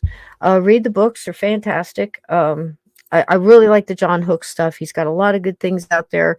He's got, the fingerprints. He's got the, all kinds of stuff. He was one of the guys who he said, I watched the videos. I wanted to see if there was one clue or one thing or, how people are acting, the character. How were they acting? And he said it too. He said most of these women knew. So you can't put him. Be careful what category you try to put people in, and everything else. And again, no excuses whatsoever. But I really went at this, like I said, put my dad in, the same time, being big Hulk Hogan's fan as he was, and kind of being a lot like that. Like I said, my dad was married 7 times, and all of this really resonated with me. And again, don't let people get off so easy telling you, oh, well, they were inexperienced with this. We had 3 murders, and, I don't know how many you need to practice. What's going on? What have you learned? What do we do? What can we do better? You lost a hunk of the poor man's head, had hair on it. You talk about your DNA. You literally let somebody walk because of incompetence or lack of structure or lack of, if you don't know what you're doing, stop. Get somebody who does. Go at it slow. Maybe one person. You had the coroner pull a mini autopsy on the bed. This was, so infuriating. So please don't ever think that, these people, they got it. Don't just assume that, because there's initials or people have a title, that everything is handled and taken care of. You check everything in every aspect of your life. We were talking about trust in the beginning of this. Question everything. And then question it again. And then go back and look at it, and don't just take it for somebody's word. Look at the document, read the document, do this, do that. Research if it means something to you. Facts are facts, and they don't care a thing about your feelings. And they should be told. And human beings' life should be more precious than this. If somebody wants to throw themselves away or their life away, that's their business. If somebody wants to make sure, that's their business, as long as they're not hurting nobody. Consenting adults. That's, addiction is addiction. Get help. There's help out there. Absolutely. But don't leave a wake of hurt. Look at the pain. Look at the pain. Decades. Action, reaction. Right? So let's be good humans. I hope we showed a little bit of everything tonight, and you can be your own judge. Thank you so much to Steve Stockton, and hello, Mr. Holden. I know you're just ruling that house. I love you, Nick. And thank you for everybody coming in here. Thank you for all the new people coming in. And if you didn't get to stay and watch the whole thing, I hope you finish it out, because this was a good one as far as a case. And I wish we had more closure, but I don't know. Where are you sitting? What do y'all think, chat? If you had to pick, give me a 1 if you think it was Carpenter, either with somebody or by himself. 2 if you think it was the ex-wife, whether there's no way she did it, because the blood splatter evidence it was 2 hits, and the arc was not long enough to where somebody who had little strength had to come down to make that kind of blow. It was somebody who had a lot of strength. So they do believe it was a man or a real burly woman. I've seen some women that could do that. So, but there it is. There wasn't a lot of them hanging around in this, 2 if you think it was her, or 3 if you think it was somebody else. Yep. Here they come. Yep. That's where I'm sitting. If I had to choose, be this guy right here. I hate it. It's 3/4 Iroquois. Yeah. But I don't know.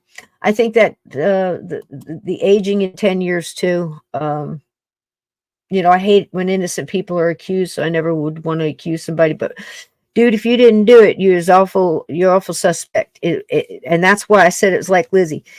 If Lizzie didn't do it, she sure as heck knew who did. I don't personally think Lizzie did it, but I think she knows who did. And but this case, I think he did it, or at least she knew who did. So there you go. I love y'all. Yep, I got all 1s here. I love y'all. On the way out, let me listen to that little Bob Crane Blues one more time. And remember, Bob. Also, if people would like to join me in sending light out into the world right now, it goes to you if you need it. Send it out in the world if you got some. So it's just like those book things that, you know, take one, leave one, take one. So if you need some light tonight, the United States is going through a little bit. So I'd like to put some light out there, and dear God, save this country. Amen. I love you all. Thanks for being here tonight. Hit the like on the way out. Thanks for hanging late with me. I appreciate you. I just didn't want to cut you all short on this. It's a lot of information. Thank you. I love y'all. Good night. Thanks for coming in.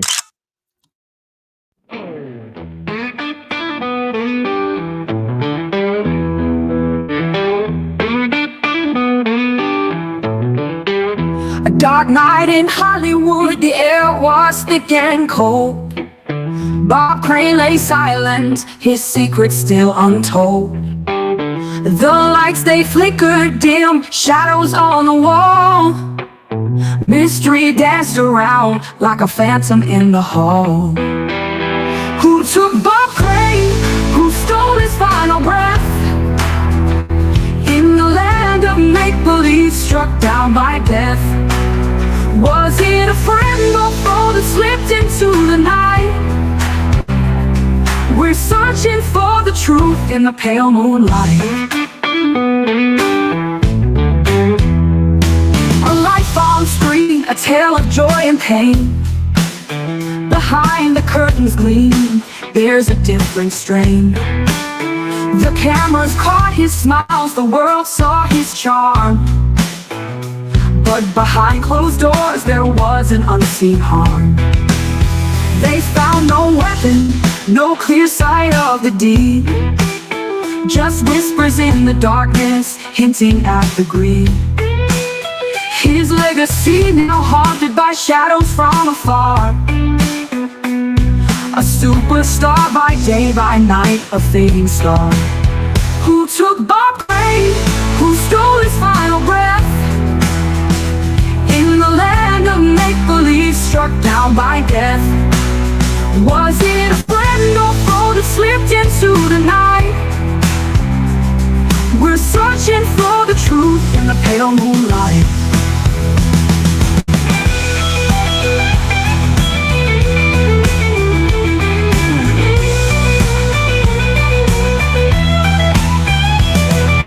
Tourists of gossip in a town of endless dreams. Behind every smile, not all is what it seems. Bob's laughter echoed but left an empty room. A life cut short by a mysterious doom.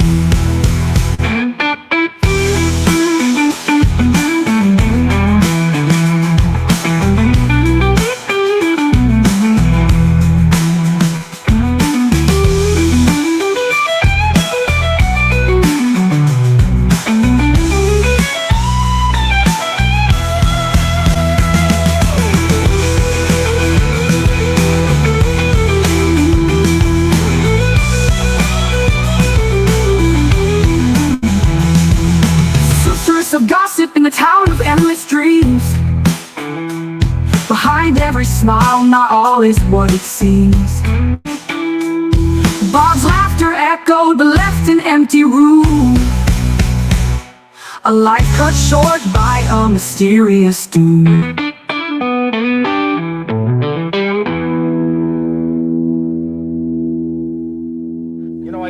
That's the two cannibals eating. One guy says, I can't stand my mother-in-law, and the other one says, well, just eat the peas.